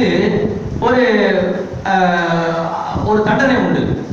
புதிய பாட்டு காலத்தில் ஆண்டவராக இயேசு சொன்னார், ஒரு ஸ்திரீ இச்சையோடு பார்க்கிற எவனும் அவனோட என்ன செஞ்ச வேசித்தனம் செய்தாயிற்று சொன்னார். அப்படி நம்மளோட பார்வையிலேயே நாம் தவறு செய்கிறோம். மனிதனுடைய பார்வையின் மூலமாக அவன் பாவத்துக்குள்ளே விழுந்து போகிறான். அப்படி பார்வையின் மூலமாக பாவத்துக்குள்ளே விழுந்து பாவம் செஞ்சாதான் பாவம் என்று அர்த்தம் அல்ல. பார்வையினாலும் இருதயத்தின் சிந்தனையினாலும் ஒரு மனிதன் வேசித்தனத்துக்குரிய இடத்துக்கு போய் விடுகிறான் என்று சொன்னால் நாம் எவ்வளவு ஜாக்கிரதையாக இருக்க வேண்டும், இருப்பதற்காக ஆண்டவர் நம்மை ஜாக்கிரதைப்படுத்துகிறார் என்று சொல்லி நாம் யோசிக்க வேண்டும். அல்லேலூயா, அல்லேலூயா. அப்போ அடுத்து அசுத்தம். அசுத்தம், அசுத்தம்னா சிந்தனையிலே அநேக காரியங்களை யோசிக்கிறது. பல விதமான, நீங்க பாத்தீங்கன்னா வீட்டுக்கு வீடு என்ன இருக்குது? டிவி இருக்குது. வீட்டுக்கு வீடு கையில செல்லு, எல்லா கையிலும் செல்லு இருக்குது. பல விதமான பாவத்தினுடைய காரியங்களுக்குள்ளே கடந்து போவதற்கு ஏதுவான நிலையெல்லாம் அது நமக்கு கொடுக்கப்பட்டிருக்கு, இருக்கிறது. ஆகவே அதுல அப்படி எப்படிப்பட்டதான நிலைமைகளுக்குள்ளே மனுஷனுடைய இருதயம் கடந்து போகிறது. அது தவறான காரியத்தை குறிக்கிறது என்று சொல்லி பாருங்கள். அப்படியே ரொம்ப புத்திரமான வேசித்தனம், மற்ற அசுத்தமும் பொருளாசையும். பொருளாசை, பொருள் நமக்கு எல்லாருக்கும் தேவைதான். பொருள் எல்லாருக்கும் தேவைதான். ஆனா பொருள் ஆசை நம்ம உள்ளத்துல இருக்கக்கூடாது. பொருள் நமக்கு எல்லாருக்கும் தேவை, ஆனா பொருள் ஆசை நமக்குள்ள இருக்கக்கூடாது. நம்முடைய தேவைகளுக்கு, நம்முடைய வருமானத்துக்கு ஏற்றார் போல நாம் எப்பொழுதும் வாழ்வதற்கு நாம் கற்றுக்கொள்ள வேண்டும். நம்முடைய வருமானத்துக்கு மீறி நாம் ஒரு வேலையை நாம் செய்வோம் என்று சொன்னால், ஒரு காரியத்தை செய்வோம் என்று சொன்னால், அது நம்முடைய வாழ்க்கையிலே ஒரு பெரிய மன இறுக்கத்தை கொண்டு வந்துவிடும். மனதை ஒரு பெரிய கவலையை கொண்டு வந்துவிடும். அநேக குடும்பங்களிலே பேப்பர்ல வாசிச்சிருக்கிறோம், டிவி நியூஸ்ல கேட்டிருக்கிறோம். எத்தனையோ குடும்பங்கள்ல ஆடம்பரமான வாழ்க்கை வாழ்வதற்காக அநேக இடங்களிலே கடன் வாங்கி வீடு கட்டி, கடன் வாங்கி கார் வாங்கி, கடன் வாங்கி அநேக விதமான ஆடம்பரமான வாழ்க்கைகளை வாழ்வதற்கு ஏதுவாக தங்களை உருவாக்கி கொண்டு கடைசியிலே கடன் அடைக்க முடியாதபடிக்கு புருஷன், மனைவி, பிள்ளைகள்லாம் மருந்து குடிச்சிட்டு வீட்டுக்குள்ளே செத்து கிடந்ததெல்லாம் பேப்பரை படிச்சிருக்கீங்களா? கேள்விப்பட்டிருக்கீங்களா நீங்க? இப்போ பொருளாசை என்ன செய்யக்கூடாது? ஒருத்தருக்கு ஒரு பைக், ஒரு கார் இருக்கும், இன்னொரு கார் வாங்கணும்னு சொல்லுவாங்க. யாரு உங்களுக்கு பணம் வச்சிருக்கீங்களா? இல்லை கடனுக்கு தான் லோன் போட்டு வாங்க போறோமா? ஒரு கார் இருக்குமா? இன்னொரு கார் தேவையா? தேவையில்லை. அதே போல நம்ம எல்லா குடும்பத்திலையும் சரிதான். குடும்பத்தோட இருக்கிறதான நம்ம ஏழ்மையான குடும்பமா இருக்கிற நம்முடைய நிலைமைக்கு ஏற்ற மாதிரி நம்ம பேசுவோம்னா நமக்கு தேவையானது எல்லா வீட்டில் இருக்கும். தேவைக்கு அதிகமா சில பொருளை வாங்கி நம்ம என்ன செய்யறது? வீட்டில் வச்சுக்கிறது. காசு இருந்தால் வாங்கி வச்சுக்கலாம். கடனுக்கு போய் வாங்கலாமா? யாராவது ஒருத்தன் வாரம் தெருவில் அவன் என்ன செய்யறான்? நீங்க கொடுங்க, எடுத்துக்கங்க, இருக்கிறத கொடுங்க, மீதிய நீங்க வாரம் கொடுங்க அப்படின்னு சொல்லுவோம். மனிதன் மீதிய வாரம் தான் கேட்கறாங்கன்னு சொல்லிட்டு அவங்ககிட்ட ஒரு 5000 ரூபாய்க்கு ஜாமான் எடுத்துருவோம். இருக்கிற ஒரு 200 ரூபாய் கொடுக்குறது. திரும்ப வாரம் வந்து என்ன செய்வான்? வாசல் என்ன செய்வான்? பெல் அடிப்போம், ஆறு அடிப்போம். ஆமா, அது கூட பெல் இப்போ ஆறு. அப்ப நம்ம என்ன செய்வோம்?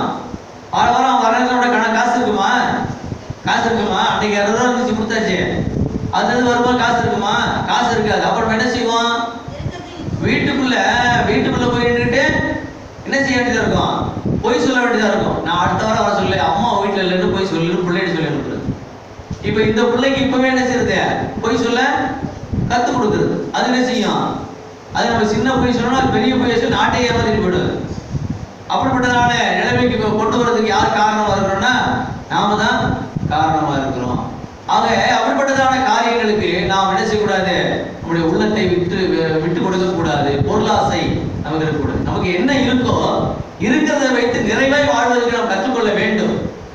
என்ன இருக்கோ அதை வைத்து நாம் நிறைவாய் வாழ்வதற்கு கற்றுக்கொள்ள வேண்டும். அதுதான் மிகுந்த ஒரு ஆரோக்கியமான ஒரு வாழ்க்கையாக இருக்கும். இருக்கிறதை விட்டுட்டு பறக்கிறத பிடிக்கிற அனுபவம் நமக்கு இருக்கக்கூடாது. என்ன இருக்கோ, கர்த்தர் நமக்கு என்ன நியமிச்சிருக்கிறாரோ, கர்த்தர் நமக்கு என்ன கொடுத்திருக்கிறாரோ அதுதான் நமக்கு வாழ்க்கை. அதுதான் நம்முடைய வாழ்க்கையுடைய தேவை. அதை தவிர்த்து வேறொன்றுக்கு நாம் ஆசைப்படுவோம் என்று சொன்னால் நிச்சயமாக அந்த ஆசையினுடைய கடைசி முடிவு வேறு வேதனையாகத்தான் அது முடியும் என்பதை நாம் அறிந்து கொள்ள வேண்டும். அல்லேலூயா. கர்த்தருக்கு மகிமை உண்டாவதாக. ஆகவே நாம் எந்த ஒரு காரியத்திலேயும் நாம் எந்த சூழ்நிலையிலும் நாம் தேவனுடைய பிள்ளைகளாக இருக்கிறதை நாம் பிள்ளைகளாக இருக்கிறோம் என்பதை நாம் மறந்துவிடக் கூடாது.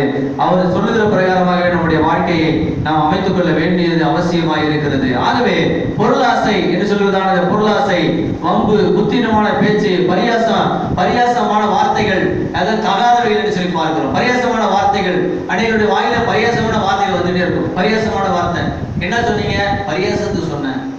ஏன் நீங்க அப்படி பேசுறீங்க? பரியாசத்துக்கு பேசுனேன். சில பேர் வயசு பிள்ளைங்கள்லாம் என்ன செய்வாங்க? பெரிய மனுஷனா இருப்பான். அவனுக்கு தாத்தாவா இருப்பான், பேரம்பேத்தி எடுத்திருப்பான். வயசு பிள்ளைகளை போய் எனக்கு கல்யாணம் பண்ணிக்கிறேன்னு கேட்பான். நீங்க கேள்விப்பட்ட கிராமத்தில் பார்த்துருக்கீங்களா? நீங்க இவன் ஒரு 3 மாசமா 6 மாசம் சாக போறான். சின்ன பிள்ளைய போய் தாத்தாவை கல்யாணம் பண்ணிக்கிறியா அப்படின்னு கேட்கறது. கேட்கலாமா? அப்படியே பரியாசத்து கேட்கறது. பரியாசங்கிற வார்த்தையே என்ன செய்யக்கூடாது? இருக்கக்கூடாது. பரியாசம் ஆண்டோட வேதம் சொல்லுகிறது, பாவியுடைய வழியில் இல்லாமலும் பரியாசக்கார உட்கார இடத்துல உட்காராதான் இருக்குது. அவன் மாமா முறை இருக்கலாம், தாத்தா முறை இருக்கலாம், பெரியப்பா முறை இருக்கலாம், சித்தவங்க யாராவது இருக்கலாம். பரியாசம் உணர்வுக்கு இடம் கொடுக்க கூடாது. பரியாசம் யாராவது உங்களை யாராவது பரியாசம் பண்ணாங்கன்னா இப்படி பேசுறது எனக்கு பிடிக்காதுன்னு சொல்லுங்க. ஒரே வார்த்தையா என்ன சொல்லணும்? இப்படி பேசுனா எனக்கே பிடிக்காது அப்படி சொல்லிடணும். சொல்லிட்டீங்க அடுத்த உங்கள்கிட்ட பேசுவாங்களா? பேச மாட்டாங்க. பரியாசம், புத்தினமான காரியங்கள் இதெல்லாம் நம்ம அனுமதிக்க கூடாது. புத்தினமான பேச்சு, பரியாசம் இதெல்லாம் தகாதவைகள். மேலும் நம்முடைய வீடுகளிலே அசுத்தமான வார்த்தைகளை அல்லது ஆபாசமான காட்சிகளை வீடியோக்களிலே செல்போனின் மூலமாக பார்க்க அனுமதிக்க கூடாது. உங்க வீட்டுல 4 பேர் இருக்கு, 4 பேர்ல ஒரு ஆளு அசுத்தமா பேசினாலும் ஆபாசமா பேசினாலும் அந்த குடும்பத்தையே அது பாதிக்கும். புரியுதா உங்களுக்கு? நீ 4 பேர் இருக்கிறீங்க, 8 பேர் இருக்கீங்க, 10 பேர் இருக்கீங்க, சரி 10 பேர் 9 பேர் பரிசுத்தமா இருக்கிறீங்க. ஒரே ஒரு ஆள் அசுத்தமான வார்த்தையை பேசி தேவனுடைய கோபத்துக்கு ஆளாகிறதான நிலையிலே இருப்பார் என்று சொன்னால் அவருடைய பாவம் அந்த மேலிருந்து கீழே வரையிலே, சிறு குழந்தையிலிருந்து பெரியவர்கள் வரையிலே, பெரியவர்கள் சிறு குழந்தை வரையிலே அவர்களை அது பாதிக்கும் என்பதை நீங்கள் அறிந்து கொள்ள வேண்டும். ரட்சிக்கப்பட்டவர்களுக்கு சொல்றான். ரட்சிக்கப்படாதவங்க எப்படின்னா பேசுவாங்க. ஆனால் அவர்களுக்கு கர்த்தருடைய சத்தியத்தை அறிவிக்கப்பட்டிருந்த போதும் அல்ல கர்த்தருடைய சத்தியத்துக்குள்ளே வராதபடிக்கு தேவனுக்கு விரோதமாக பேசுவார் என்று சொன்னால் அவர்களுக்கு ஒரு வேளையிலே ஆண்டவர் ஒரு நாளே அவரை சந்திப்பார். அவர்களுக்குரிய புத்தியை கர்த்தர் கொடுப்பார். ஆனால் கர்த்தரை அறிந்த கர்த்தருடைய பிள்ளைகளாக இருக்கிற நீங்கள், தேவனை சார்ந்து வாழ்கிறவர்கள், ஞானஸ்நானம் பெற்று பரிசுத்தருடைய அபிஷேகத்தை பெற்று திருவிருந்து பத்திரை பங்கெடுத்துக் கொள்ளுகிற தேவனுடைய பிள்ளைகள் பாவமான காரியங்களை நீங்கள் வாயிலிருந்து பேசுவீர்களானால் அவருடைய வாழ்க்கையிலே அது மிகுந்த உங்களை துக்கத்துக்குள்ளே, கஷ்டத்துக்குள்ளே கொண்டு போகும் என்பதை மறந்துவிடக்கூடாது.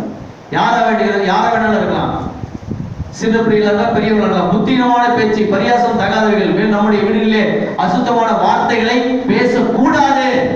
மற்றவங்க சொல்லுங்க, நீங்க கெட்ட வார்த்தை பேசாதன்னு சொல்லுங்க. அம்மா பேசுறது, அப்பா பேசுறது, பிள்ளைங்க பேசுறது சொல்லுங்க. யார் பேசுறது? கெட்ட வார்த்தை பேசாதன்னு சொல்லுங்க. நீங்க கண்டிச்சீங்கன்னா, சின்ன பிள்ளைங்க பெரியவங்களை கண்டிச்சீங்கன்னா பெரியவங்களுக்கு பயம் வரும்.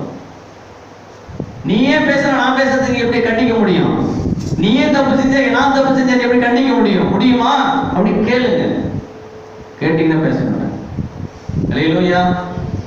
ஆகவே அசுத்தமான வார்த்தைகளை, ஆபாசமான வார்த்தைகளை பேச அனுமதிக்க கூடாது. அப்ப ஆபாசமான வீடியோக்கள், வீட்டுல செல்போன் இருக்குது, டிவி இருக்குது, இப்படிப்பட்ட காரியங்கள் இருந்து இதை பார்க்கறதுக்கு நம்ம பிள்ளைகளுக்கு அனுமதிக்கலாமா? நாம பார்க்கலாமான்னா நிச்சயமா பார்க்கவே கூடாது. அல்லேலூயா. அது பார்க்கறதுக்கு நாம குடும்பத்தினரோடு அனுமதிக்க கூடாது. இந்த அசுத்த ஆவி, இந்த அசுத்தம் என்ன செய்யணும்னா ஆவியானவரை துக்கப்படுத்தும். நீங்க ஜெபம் பண்ற இடத்துல தேவனுடைய ஆவியானவர் இறங்கி இருப்பார். நீங்க முழங்கால் போட்டு நீங்க ஜெபம் பண்றீங்க, ஜெபம் பண்ணும்போது தேவனுடைய ஆவியானவர் அங்கே இறங்கி வருவார். இறங்கி வருகிறதான அந்த ஆவியானவருடைய அந்த அபிஷேகம் அந்த வீட்டுக்குள்ள இருக்கும்போது ஒரு அசுத்தமான ஒரு டிவியில ஒரு நிகழ்ச்சி நடக்கிறது, ஒரு அசுத்தமான பாடல் ஓடுகிறது, ஒரு அசுத்த காரியத்தை ஒரு மனுஷன் செஞ்சுட்டு உட்கார்ந்துருக்கிறான் அப்படின்னா அது அவர்களுக்குள்ள இடத்தை கொண்டு வரும்னா தேவனுடைய கோபாக்கினையை கொண்டு வரும். அல்லேலூயா. தேவனுடைய கோபாக்கினையை கொண்டு வரும். தேவனுடைய கோபாக்கினை வருவதற்கு ஏதுவான காரியங்களை மனுஷன் செய்யக்கூடாது, அதை அனுமதிக்க கூடாது. அல்லேலூயா. அப்போ தேவனுடைய கோபாக்கினை வருவதற்கு வராதபடிக்கு நாம் எப்படி பாதுகாத்துக் கொள்ள வேண்டுமோ அப்படி நாம் பாதுகாத்துக் கொள்ள வேண்டும். தேவனுடைய மக்களுக்கு வைக்கப்பட்டிருக்கிறதான ஒரு கட்டுப்பாடு, நமக்கு வைக்கப்பட்ட ஒரு பெரிய கட்டுப்பாடு. நாம் எப்படி இருக்கிறோம்? ஆதாமையும் ஏவாளையும் ஆண்டவர் உண்டாக்கி ஏதேன் என்ற தோட்டத்திலே வைத்தார். ஏதேன் தோட்டத்திலே அவர்களுக்கு எல்லா சௌகரியத்தையும் கொடுத்திருந்தார். அவர் எல்லா விதமான பழங்களையும், எல்லா விதமான ஆறுகள தண்ணீர்களையும், அங்கிருக்கிற எல்லா உச்சிதமான எல்லா பொருட்களையும் நீங்க எல்லாரும் நீங்க சாப்பிட்டுட்டு நீங்க சந்தோஷமா அந்த தோட்டத்துக்குள்ள நீங்க ஓடுங்க, ஒடியாருங்க, விளையாடுங்க, நீங்க எல்லாத்தையும் அனுபவிச்சுன்னு சொல்லி ஆண்டவர் சொல்லி அந்த தோட்டத்தை அவர்களுக்கு கர்த்தர் கொடுத்தார். அவள் அருமையான ஒரு வாழ்க்கை ஆதாமும் ஏவாளும் அங்கே வாழ்ந்து கொண்டிருந்தார்கள். ஒரு நாள் அவர்கள் பிசாசினாலே வஞ்சிக்கப்படுவதற்கு தன் உள்ளத்தை ஒப்பு கொடுத்தாள் ஏவாள். அது நிமித்தமாக அவருடைய வாழ்க்கையிலே இருந்த சந்தோஷம் போனது, சமாதானம் போனது. அந்த தோட்டத்தில் இருந்தான கனிகளை அவர்கள் பறித்து சாப்பிடுவதற்கு அதிகாரம் இல்லாமல் போனது. உழைத்து சாப்பிடுவதற்கு ஆண்டவர் அவர்களை அவர்கள் தோட்டத்திற்கு வெளியே அனுப்பிவிட்டார். அல்லேலூயா. பாவம் செய்யாத வரையிலே தேவனுடைய ஆசீர்வாதம் மழையை போல பொழியும். ஒரு பாவமான காரியத்துக்குள்ளே ஒரு மனிதன், தேவனுடைய மனுஷன் பிரவேசித்து விட்டார், அது மழை, அந்த ஆசீர்வாத மழை நிறுத்தப்படும். அப்ப நமக்கு என்ன கிடைக்குன்னா சொட்டு சொட்டா சொட்டு சொட்டா சொட்டு சொட்டா ஆசீர்வாத செய்யும். நம்ம தேனை கையில சொட்டு சொட்டா ஊத்தி நம்ம சுவைக்கிறது போல ஆசீர்வாதம் நமக்கு சொட்டு சொட்டா தான் எப்போரும் தெரியாது. காத்துக்கிட்டு கிடக்கணும். போராட்டம், சஞ்சலம், தவிப்பு, இப்படிப்பட்ட காரியங்களுக்குள்ளே என்ன செய்ய கொண்டு போக பிசாசு நம்மை கொண்டு போய்விடுகிறான். ஆகவே கீழ்ப்படியாத பிள்ளைகள் மேலே தேவனுடைய கோபாக்கினை வரும் என்பதை நாம் மறந்துவிடக்கூடாது. தேவனுடைய வேதம் அதை எச்சரித்து சொல்லுகிறது. ஆகவே கீழ்ப்படியாத பிள்ளைகள் மேலே கோபாக்கினை வரும் என்று வேதம் இருக்கிறதா, வசனம் இருக்கிறதா? வாசிங்க. எபேசியர் நிருபம் 5ஆம் அதிகாரம் 6ஆம் வசனத்தை வாசிங்க.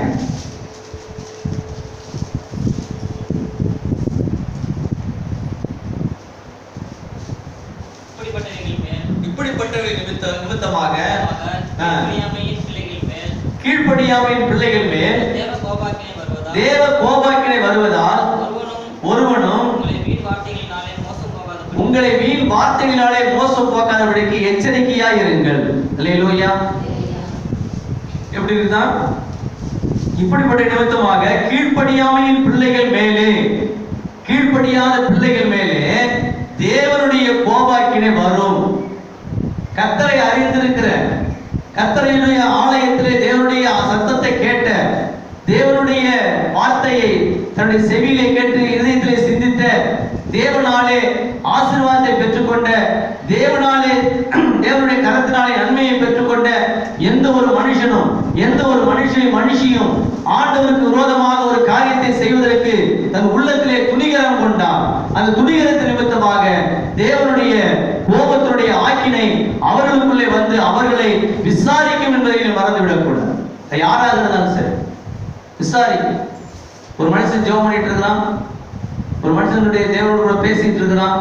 பேசிட்டு இருக்கிற போது அந்த இன்னொரு மனுஷன், அவனுக்கும் தேவனை தெரியும், தேவனுக்கும் தெரியும், கர்த்தருடைய மனுஷனாக தான் இருந்தான் என்று சொன்னாலும் அந்த ஜெபத்துக்கு ஒரு மனுஷனோ ஒரு மனுஷியோ இடையூறுகள் செய்வார்கள் என்று சொன்னால், இடையூறு செய்கிறது போல சில காரியங்கள் செய்வார்கள் என்று சொன்னால் நிச்சயமாக அதை கோபாக்கினை அவர்கள் மேல் வரும். அல்லேலூயா. ஒரு குடும்பத்துல எனக்கு தெரியும், ஒரு சகோதரி ரட்சிக்கப்பட்டு அவங்க கர்த்தருடைய சமூகத்தில் இருந்தாங்க. கர்த்தருடைய பிள்ளை இருப்பாங்க, கூச்சப்படாம ஜெபிப்பாங்க, கூச்சப்படாம ஊழியம் பண்ணுவாங்க, கூச்சப்படாம எல்லா காரியத்தையும் கர்த்தருடைய காரியத்தால பேசுவாங்க. தன்னுடைய மகனுக்கு என்று சொல்லி ஒரு பிரச்சனை வந்தது. அந்த மகனுடைய வாழ்க்கையிலே அவனுக்காக ஒரு போராடி கொண்டிருந்தார்கள். ஆண்டவர் காரியங்களை சரியாக நிறைவேற்றுகிறதான வேலை வந்தது. ஒரு நாள் இவர் ஜெபம் பண்ணிட்டு போது அந்த பையன் வீட்டுக்குள்ள வந்து உட்கார்ந்து அந்த பிராந்தி பாட்டில திறந்து அவன் சாராயம் குடிக்கிறான். அந்த பிராந்தியை ஊற்றி குடிச்சிட்டு இருக்கான். இந்த நாத்தத்தை முகந்துட்டு கண்ணை முடிச்சு பார்க்குறாங்க, இவன் குடிச்சிட்டு இருக்கான். அவங்க துடிச்சு போய், கர்த்தர் உனக்கு இப்படி ஒரு நன்மையான காரியத்தை செய்யறதுக்கு உனக்கு அவங்க மனம் இறக்கம் உள்ளவரா இருக்கிற போது இப்படி ஒரு பாவமான காரியத்தை செய்யறீங்க, இது நல்லா இருக்குதா அப்படின்னு கேட்டாங்க. அவங்க நீ ஜோமன்னு எனக்கு நல்லது ஆண்டவர் செய்வாரு, என்னால எனக்கு மனசு இல்லை, நான் குடிச்சாதான் நான் நிம்மதியா இருப்பேன் அப்படின்னு சொல்லி குடிக்க ஆரம்பிச்சான். ஆனா தேவனுடைய திட்டம் அப்படியே மாறிடுச்சு. ஒரு காரியம், நன்மையான காரியத்தை ஆண்டவர் அவன் குடும்பத்திலே செய்வதற்கு ஏதுவான ஒரு நிலையை உண்டாக்கும் போது இவன் இப்படி செய்ததனாலே அவனுடைய வாழ்க்கையிலே தேவன் எதை செய்ய விருப்பமா இருந்தாரோ அதை செய்யல, அப்படியே மாறிட்டு அந்த பையனுக்கு நடக்க வேண்டிய காரியம் நடக்காம அவன் வெளிநாடு போயிட்டான். அவன் மேல ஒரு கேஸ் விழுந்து போச்சு. அல்லேலூயா. தேவனுடைய கோபத்துக்கு, கோபாக்கினிக்கு ஒரு நாள் இடம் கொடுக்கக்கூடாது. தேவனுடைய கோபாக்கினிக்கு இடம் கொடுப்போம் என்று சொன்னால் நிச்சயமாக ஆண்டவர் நியாயம் விசாரிக்காம விடவே மாட்டார். அது எப்படிப்பட்ட மனுஷனா இருந்தாலும் சரிதான். ஆகவே அப்படிப்பட்டதான காரியங்கள்ல கீழ்ப்படியாமல் பிள்ளைகள் மேலே தேவனுடைய கோபாக்கினை வரும் என்பதை நாம் என்ன செய்ய முடியாது, நாம் அதை மறக்கவும் கூடாது, அதை மறுக்கவும் முடியாது. ஆகவே கீழே 7ல வாசிக்கிறோம், அவர்களுக்கு பங்காளிகள் ஆகாதிருங்கள். இப்படிப்பட்டவர்கள் மேலே, கீழ்ப்படியாமையின் பிள்ளைகள் மேல் தேவ கோபாக்கினை வருவதால் ஒருவனும் உங்களை வீண் வார்த்தைகளாலே மோசம் போக்காதபடிக்கு எச்சரிக்கையாக இருங்கள். அவர்களுக்கு நீங்க எப்படிப்பட்ட பங்காளிகளாக இருக்கக்கூடாது. இந்த மோசம் போக்குகிறதான நிலையில இருக்கிற அவர்களுக்கு நாம் பங்காளிகள் என்ன, அவங்களுடைய பாவத்துக்கு நாம் என்ன செய்யக்கூடாது, உடந்தையாக இருக்க கூடாது. பாவத்துக்கு உடந்தையாக நாம் இருக்கவே கூடாது. ஒருவருடைய பாவத்துக்கு உடந்தையாக இருக்கக்கூடாது. 8ல வாசிக்கிறோம், முற்காலத்தில் நீங்கள் அந்தகாரமாக இருந்தீர்கள், இப்பொழுதோ கர்த்தருக்குள் வெளிச்சமாக இருக்கிறீர்கள், வெளிச்சத்தின் பிள்ளைகளாக நடந்து கொள்ளுங்கள். ஆண்டவரை அறியாத காலங்களிலே நாம் எப்படி இருந்தோம் என்று சொன்னால், ஆண்டவரை அறியாத காலங்களிலே அந்தகாரமாக இருந்தோம், இருளுக்குள்ளே இருந்தோம். இப்போ நம்ம யார் அறிஞ்சிருக்கிறோம்? கர்த்தரை அறிஞ்சிருக்கிறோம். கர்த்தருக்குள்ளே நாம் வெளிச்சமாய் இருக்கிறோம் என்பதை நாம் புரிந்து கொள்ள வேண்டும். வெளிச்சத்தின் பிள்ளைகளாக கர்த்தர் உங்களை தெரிந்து கொண்டிருக்கிறார். இருளின் பிள்ளைகளாக அல்ல, இருளில் இருந்து எடுத்து வெளிச்சத்தின் பிள்ளைகளாக தேவன் உங்களை தெரிந்து கொண்டிருக்கிறார். வெளிச்சத்தின் பிள்ளைகளாக நீங்கள் இருக்கிறதுனாலே நீங்க தேவனுக்கு பிரியமானபடி நடக்க ஆண்டவருடைய சிலர் எதிர்பார்க்கிறார். அல்லேலூயா. ஆக வெளிச்சத்தின் பிள்ளைகள் முற்காலத்திலே, முன்னாடி நீங்க எப்படி இருந்தீங்க? முன்னாடி நீங்க பாவம்னா என்னன்னு தெரியாம இருந்தீங்க. முன்னாடி பாவத்துக்குரிய வார்த்தை என்னன்னு தெரியாது, மோசம் போக்குறது என்னன்னு தெரியாது. உலகத்துல எல்லாரும் வாழ்றது போல நாம என்ன செஞ்சோம்? வாழ்ந்துகிட்டு இருந்தோம். எல்லாரும் பேசுறது கூட பேசிட்டு இருந்தோம். எல்லாரும் போகிறது நாமும் போயிட்டு இருந்தோம். ஆனா ஆண்டவரை நேசித்து ஆண்டுடைய சமூகத்துக்கு கடந்து வந்த பிறகு, தேவனுடைய பிள்ளையாக தன்னை ஒப்பு கொடுத்த பிறகு, அவருடைய காரியங்களிலே நம்முடைய இருதயம் ஒன்றிணைந்து போக மறுத்தது. உண்மைதானே? அல்லேலூயா. ஒன்றிணைந்து போக மறுத்தது. அது என்ன காரியம் என்று சொன்னால், தேவனுடைய சாயல் நமக்குள்ளே வந்து விட்டது என்பதற்கு அதுதான் அடையாளம். நீங்கள் உலகத்தோடு ஒத்து வாழ்வதான அனுபவத்தை நீங்கள் இன்னும் வைத்திருப்பீர்கள் என்று சொன்னால், உலகத்தை நீங்கள் திருப்திப்படுத்துவதற்காக உலகத்துடைய காரியங்களிலே நீங்கள் உங்களுடைய உள்ளத்தை அதிலே நீங்கள் லயித்து போய் இருப்பீர்கள் என்று சொன்னால், நீங்கள் தேவனுடைய சாயலிலே நீங்கள் இன்னும் வரவில்லை. தேவ சாயலிலே சிருஷ்டிக்கப்பட்டதான அனுபவத்தை நீங்கள் இன்னும் பெறவில்லை என்றுதான் அர்த்தம். நீங்கள் தேவனுடைய சாயலிலே இருப்பீர்கள் என்று சொன்னால், உலகம் உங்களுக்கு வெறுப்பை கொடுக்கும். உலகம் உங்களுக்கு என்னத்தை கொடுக்கும்? உலகத்துடைய காரியங்கள் உள்ளத்திலே ஒரு பெரிய கசப்பை கொடுக்கும். அப்படியானால் தேவனுக்கு உகந்த காரியத்தை செய்வதற்கு நம் உள்ளம் என்ன செய்யும்? மிகுந்த வாஞ்சையாக இருக்கும், அது ஆசையாக இருக்கும் என்பதை நாம் மறந்துவிட வேண்டும். ஆக அப்படிப்பட்டதான காரியங்களுக்குள்ளே நாம் இருக்க கர்த்தர் நமக்கு உதவி செய்வாராக. முற்காலத்தில் நீங்கள் அந்த காலமாக இருந்தீர்கள், இப்பொழுதோ கர்த்தருக்குள்ளே எப்படி இருக்கிறீங்க? வெளிச்சமாக இருக்கிறீர்கள். அல்லேலூயா. கர்த்தருக்குள்ளே வெளிச்சமா இருக்கிறதானே அவனுடைய இருதயம் வெளிச்சமா இருந்தா அவனுடைய முகம் எப்படி இருக்கும்? பிரகாசமாக இருக்கும். அல்லேலூயா. ஆகவே முன்னாடி நாம எப்படி இருந்தோம் அப்படிங்கிறது பெரிய காரியம் கிடையாது. கர்த்தருக்குள்ளே நாம் இப்பொழுது எப்படி இருக்கிறோம்? கர்த்தருக்குள்ளே நாம் எப்படி இருக்கிறோம்? கர்த்தர் விரும்புகிற பிரகாரமான சிந்தனை நமக்குள்ளே இருக்கிறதா? கர்த்தரை நேசிக்கிற இருதயம் நமக்குள்ளே இருக்கிறதா? இப்போ நம்ம பிரகாசத்துக்குரியவர்களாக இருக்கிறோம் என்று சொன்னால் நம்முடைய பிரகாசத்திலே மற்றவர்களை நாம் நடத்த முடியுமா? அல்லேலூயா. ஒரு இருட்டான ஒரு பகுதி இருக்குது, கரண்ட் இல்லை. கரண்ட் இல்லைன்னா நமக்கு என்ன வேணும்? கையில லைட் வேணும். லைட் இல்லை நம்மளாலே என்ன செய்ய முடியாது? நடக்க முடியாது. இப்ப நம்மளே லைட்டா இருக்கிறோம். உலகம் இருண்டு போய் கிடக்குது, அந்த காலத்துக்குள்ள கிடக்குது. உலகத்தினுடைய ஜனங்களுக்கு நீதி தெரியல, நியாயம் தெரியல. உலகத்தினுடைய காரியங்கள் எல்லாம் தாறுமாறாய் கிடக்குது. ஆனா ஆண்டவர் சொல்றாரு, நீங்க நீதி உள்ளவர்களா இருக்கிறீங்க, நீங்க தான் வெளிச்சமா இருக்கிறீங்கன்னு சொல்றாரு. நான் உலகத்துக்கு வெளிச்சமா இருக்கிறேன்னு ஆண்டவர் சொன்னது போல நம்மையும் ஆண்டவர் வெளிச்சமா வச்சிருக்கேன்னு சொல்றாரு.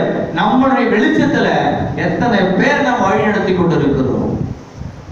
ஒரு லைட்ல எத்தனை பேர் போகலாம்? அப்ப நம்ம மனுஷனுடைய வெளிச்சத்துல எத்தனை பேர் நம்ம வழி நடத்தி கொண்டு இருக்கிறோம்? அப்ப அந்த வெளிச்சத்துக்குரியவர்களாக நாம் இருக்கிறோமா?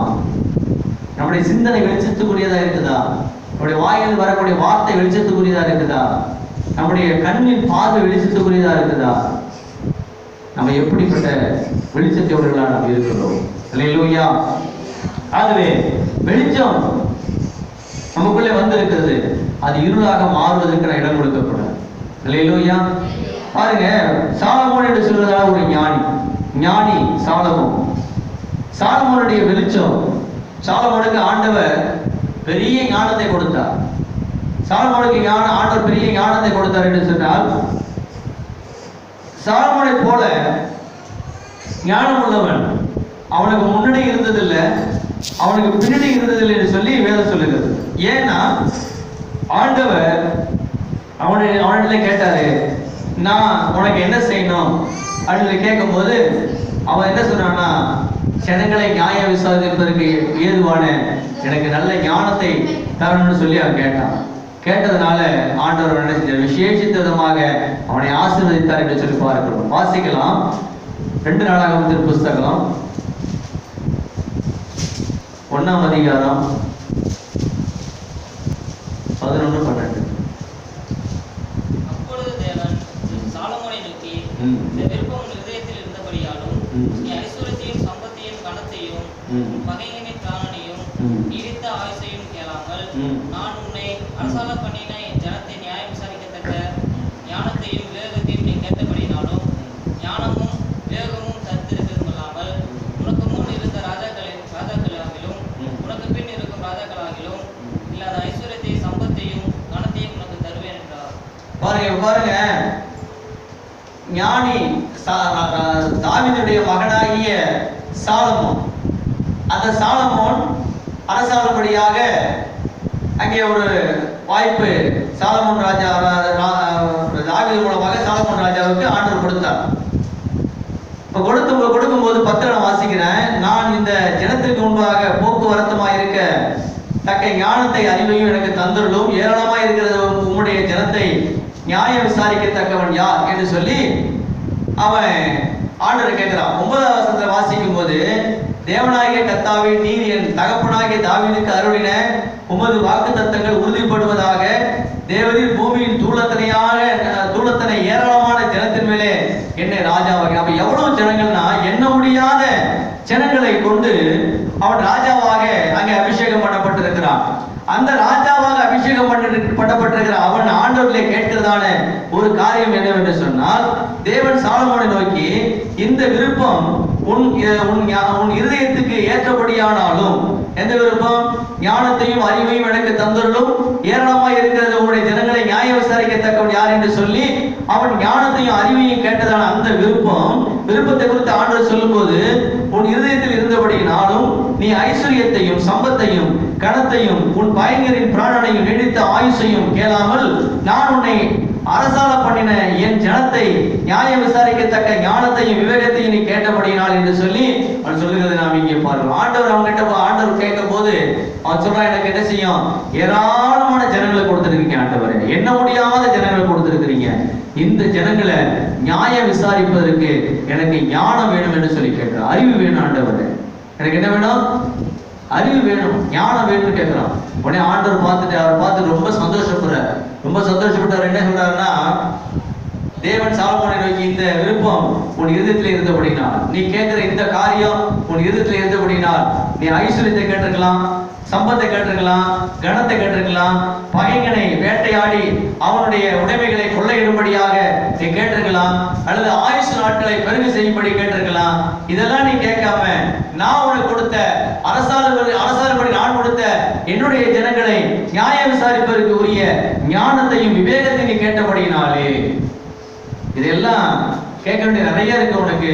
அதெல்லாம் கேட்காம நீ அரசாளும்படி நான் கொடுத்த என் ஜனங்களை நியாய விசாரிக்கும்படி நீ ஞானத்தை கேட்டபடினாலே நான் உனக்கு என்ன கொடுக்க போறேன்னு சொல்ற. அடுத்த அதே வசனத்துல, ஞானமும் விவேகமும் தந்திருக்கிறது அல்லாமல் உனக்கு முன் இருந்த ராஜாக்களுக்காகிலும் உனக்கு பின் இருக்கும் ராஜாக்களுக்காக இல்லாத ஐஸ்வர்யத்தையும் சம்பத்தையும் கனத்தையும் உனக்கு தருவேன் என்று சொல்லி அதையும் சேர்த்து கொடுத்தார். அல்லேலூயா. ஞானத்தையும் கொடுத்தார், ஐஸ்வர்யத்தையும் கொடுத்தார், சம்பத்தையும் கொடுத்தார், கனத்தையும் கொடுத்தார். அவன் கேட்டது எது? ஞானமும் விவேகமும் அவன் கேட்டான். கடவுள்கிட்ட கேட்டான், இந்த ஜனங்களை விசாரிப்பதற்கு ஞானத்தை கொடுங்க, நல்ல விவேகத்தை கொடுங்கன்னு கேட்டான். ஆண்டவர் சொன்னார், நீ எவ்வளவோ கேட்க வேண்டியது இருக்குப்பா, எவ்வளவோ கேட்க வேண்டியது இருக்கு நாட்டுல, ஆனா அதெல்லாம் நீ கேட்காம நீ கேட்ட பத்தியா, என் ஜனங்களை நியாய விசாரிக்கத்தக்க ஞானமும் விவேகமும் நீ கேட்டபடினாலே, நீ கேட்டது நான் உனக்கு கொடுத்த, நீ கேளாத ஐஸ்வர்யத்தையும் சம்பத்தையும் கனத்தையும் நான் உனக்கு என்ன செய்றேன்? கொடுக்கிறேன் என்று சொல்லி அப்படியாக தேவன் அவனை ஆசீர்வதித்தார் என்று சொல்லி பார்க்கிறோம். அப்படியானால் நாம் தேவனிடத்திலே கேட்டு பெற்றுக்கொள்ள வேண்டியது எது என்னவென்று சொன்னால், தேவனுடைய ஞானம். அல்லேலூயா. நம்ம எபேசியர் வாசிச்சோம், ஞானம் களங்கமில்லாத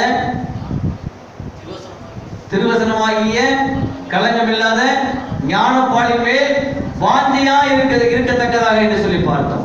அப்ப இந்த ஞானம், தேவனுடைய ஞானம், திருவசனமாகிய ஞானம், விவேகமாகிய ஞானம், இந்த ஞானத்தை அவன் தேவனிடத்திலே கேட்டபடினாலே, திருவசனத்தை கேட்டபடினாலே, கர்த்தருடைய ஞானத்தை அவன் கேட்டபடினாலே, ஆண்டவர் சொன்னார், ஞானத்தையும் நான் உனக்கு தருவேன், விவேகத்தையும் தருவேன், கனத்தையும் தருவேன், ஐஸ்வர்யத்தையும் தருவேன் என்று சொன்னார். அப்ப நம்ம ஆண்டவர் கேட்டது மட்டும்தான் கொடுப்பார் நம்ம நினைச்சிட்டு இருக்கிறோம்.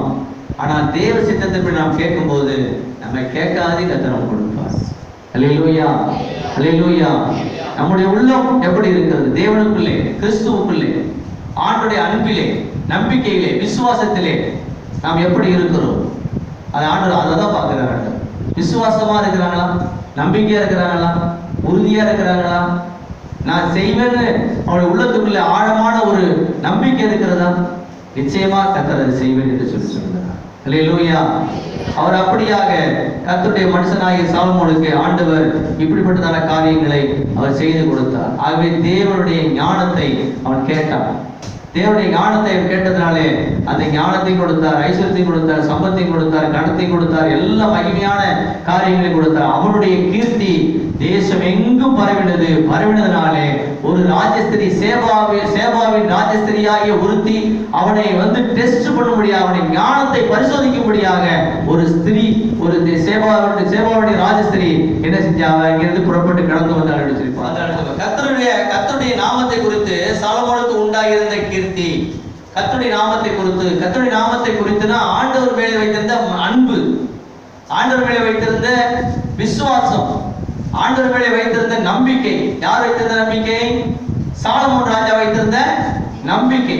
அந்த நம்பிக்கை கர்த்தருடைய நாமத்தை குறித்து சாலமோனுக்கு உண்டாயிருந்த கீர்த்தி. அந்த கீர்த்தி அதாவது புகழ்ச்சி.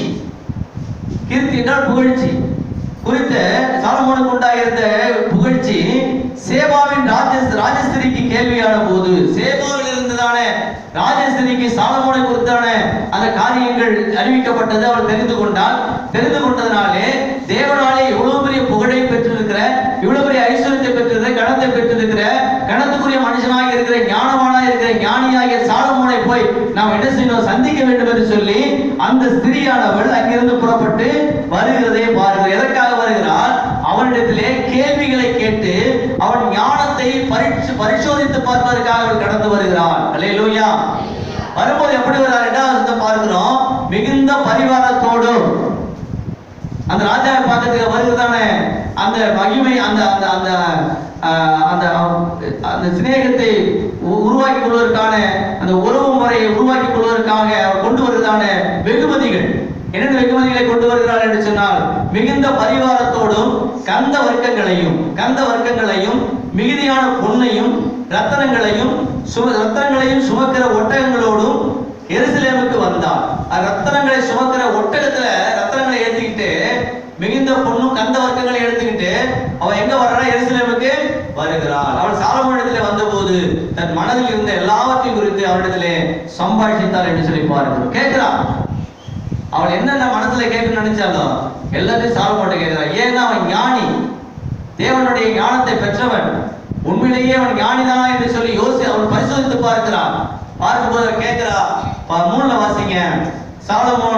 அப்பொழுது சாலமோன் அவள் கேட்டவைகளை எல்லாம் விடுவித்தான், அவளுக்கு விடுவிக்க கூடாதபடிக்கு ஒன்றாயிலும் ராஜாவுக்கு மறைபொருளாய் இருக்கவில்லை. அவள் என்னென்ன கேள்வி கேட்டாலோ, என்னென்ன விடுதலை போட்டாலோ, என்னென்ன காரியங்களை கேட்டாலோ எல்லாவற்றிலும் என்ன செஞ்சான்? அவன் பதில் எல்லாவற்றுக்கும் பதில் கொடுத்தான் என்று சொல்லி பார்த்தோம். எல்லாத்துக்கும் அவன் பதில் கொடுத்தான். ஒரு காரியத்தை கூட அவன் தடுமாறவில்லை, தயங்கவில்லை, யோசிக்கவில்லை என்று சொல்லி பார்த்தோம். அல்லேலூயா. இந்த சாலமோனுடைய ஞானம் எங்கிருந்து வந்தது? யார் கொடுத்த ஞானம்? கர்த்தர் கொடுத்த ஞானம். இந்த ஞானத்தை நாம் பெற்றுக்கொள்வதற்கு தேவனுடைய ஞானப்பாலாகிய, கலங்கமில்லாத ஞானப்பாலாகிய திருவசனத்தை என்ன செய்யணும்? கற்றுக்கொள்ள வேண்டும். திருவசனத்தை நாம் பருக வேண்டும். பாலை நாம் அந்த திருவசனமாகிய பாலை நாம் என்ன செய்யணுமா? நாம் பருக வேண்டும். ஆக அப்படியாக அந்த ஞானப்பால், அது ஞானம், கர்த்தருடைய ஞானம் அந்த மனுஷனுக்கு, அந்த சாலமோனுக்கு கிடைத்ததுனாலே இந்த ஞானத்தை அவன் என்ன செஞ்சான்? அருமையாக அவன் பெற்றுக்கொண்டு அவன் அந்த ஸ்திரீக்கு அருமையான பதில்களை கொடுத்தான் என்று சொல்லி பாருங்க. அந்த மாலையை பிளாஸ்டிக் மாலைன்னு சொல்லி சொன்னார். அதே போல 2 பேர் என்ன செஞ்சாங்க? தன்னுடைய பிள்ளைகளை 2 பேர் தன்னுடைய பிள்ளைகளுக்காக ஒரு பிள்ளையை கொண்டு வந்து 2 பேரும் இது தன்னுடைய பிள்ளை என்று சொல்லி அவர்களே முறையிட்டார்கள். சாலமோனிடத்திலே முறையிட்டார்கள். ஒரு பிள்ளையை தூக்கிட்டு 2 தாய் வராங்க. 2 தாய் என்ன செய்றாங்க? இது என்னுடைய பிள்ளை ஆனா அவ சொல்றா, இன்னொருத்தர் சொல்றா இது இல்லை, இது என்னுடைய பிள்ளைங்கிறா. உடனே ராஜாவுக்கு ஒரே கலக்கமா இருக்குது. குழந்தை, சின்ன குழந்தை, பிரசவமான குழந்தை. அப்ப என்ன செய்யறது யோசிக்கிறார். உடனே காவலனை கூப்பிட்டு இந்த குழந்தைய 2ஆ வெட்டி ஆளுக்கு பாதியா கொடுத்துருக்கிறார். அப்போ பெற்ற தாய் சொல்றா, உண்மையான குழந்தைக்கு உரிய தாய் சொல்றா, ஆண்டவனே வெட்டாதீங்க, இந்த குழந்தைய வெட்டாதீங்க, அவகிட்டே கொடுத்துருங்க அப்படின்னா. பொய்யான தாய் சொல்றா, அதை வெட்டி ஆளுக்கு பாதியா கொடுக்குங்க. ஏன்னா அவ குழந்தை அவ படுக்கையில பிறண்டு படுத்து அவ குழந்தை செத்து போச்சு. செத்து போன அந்த செத்து போன குழந்தை தூக்கி கொண்டு போய் அடக்கம் பண்ணி வேற ஒருத்தர் கொடுத்துட்டு அடக்கம் பண்ண சொல்லிட்டு பக்கத்துல பெட்டில இருந்த இவ குழந்தை தூக்கி தான் குழந்தை கிட்ட போட்டுட்டாங்க. கிட்ட போட்டுட்டனால இவ குழந்தைய காணுமேன்னு சொல்லி பார்த்தபோது இந்த அடுத்த பெட்டில இருக்கிற அந்த குழந்தை இவ குழந்தையா தெரியுது. அவ உடனே இந்த குழந்தை என்னதுங்கிறா, இல்ல அவ என்னதுங்கிறா. 2 பேரும் ராஜா அரண்மனைக்கு வராங்க. அவருடைய வழக்குகள் விசாரிக்கப்படும் பொழுதுதான் அவர் ஒரு தந்திரமான காரியத்தை செய்கிறார். உண்மையான ஒரு தாயினுடைய பதற்றம், ஒரு இறுதி பதற்றம் வெளிப்படும். என் பிள்ளை வெட்டி சாகிறத காட்டிலும் எங்கேயாவது உயிரோடு இருந்தா போதும் அப்படின்னு தாய், உண்மையான தாய் நினைப்பான். அது போல என்ன செஞ்ச உடனே வெட்டி காவல்ல கூப்பிடுறாரு, அவர் வெட்டுங்க, வெட்டி ஆளுக்கு பாதியா கொடுத்துருங்க. 2 பேரும் தாம்பிள்ள சொல்றதுனால இது யாரு பிள்ளைன்னு தெரியல எனக்கு, 2ஆ வெட்டி ஆளுக்கு பாதி கொடுங்கன்னு சொன்னோடனே உண்மையான தாய் சொல்றா, வெட்டாதீங்க வெட்டாதீங்க வெட்டாதீங்க, அவகிட்டே கொடுத்துருங்க. ஆனா அவ சொல்றா, இது வெட்டியே கொடுங்க.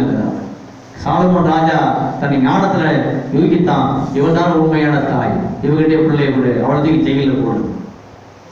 அப்படிப்பட்டதான ஞானம் எங்கிருந்து வந்தது? தேவனிடத்திலிருந்து வந்தது. அல்லேலூயா. அந்த ஞானத்தை நாம் பெற்றுக்கொள்வதற்கு ஆண்டவர் என்ன செய்கிறாங்க? இந்த வேதத்தை நம்ம கொடுத்திருக்கிறார். வேதத்தை நம்ம சரியாக வாசிப்போம், கற்றுக்கொள்வோம். தேவனுடைய ஞானம், தேவனுடைய ஞானத்தை பெற்று விவேகம் உள்ள வாழ்க்கை உலகத்திலே வாழ்ந்து கர்த்தர் வரும்பொழுது நாம் பரலோகத்துக்கு கடந்தோம். கர்த்தர் நம்மை ஆசீர்வதிப்பார். நம் முழங்கால் படிக்கிறோம். ஸ்தோத்திரம் ஆண்டவரே. உங்களை நாங்கள் துதிக்கிறோம், உங்களை நன்றி செலுத்துகிறதா. இயேசுவே, மோசம் போக்கு இச்சைகளாலே கெட்டு போகிற பழைய மனுஷனை நீக்கி நீங்கள் களைந்து போட்டு புதிய ஆவி உள்ளவர்களாகி புதிய மனுஷனை தெரித்துக் கொள்ளுங்கள். சகலவித கசப்பும் கோபமும் மூர்க்கமும் கூக்குரலும் தூஷணமும் துர்க்குணமும் உங்களை விட்டு நீங்க கடவுது.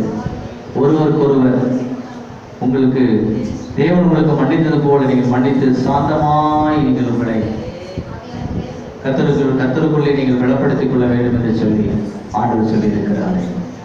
சாந்தமான ஆவியோடு கூட ஒருவருக்கொருவர் நாம் இருக்க கர்த்தர் நமக்கு வலியுறுத்தி கொண்டிருக்கிறார். ஆகவே தேவனுடைய பிள்ளைகள், இப்பொழுது நாம் வாழ்ந்து கொண்டிருக்கிற இந்த உலகம் எந்த சூழ்நிலை என்னைக்கு என்ன நடக்கும் என்று சொல்ல முடியாத இடத்திலே நாம் இருந்து கொண்டிருக்கிறோம்.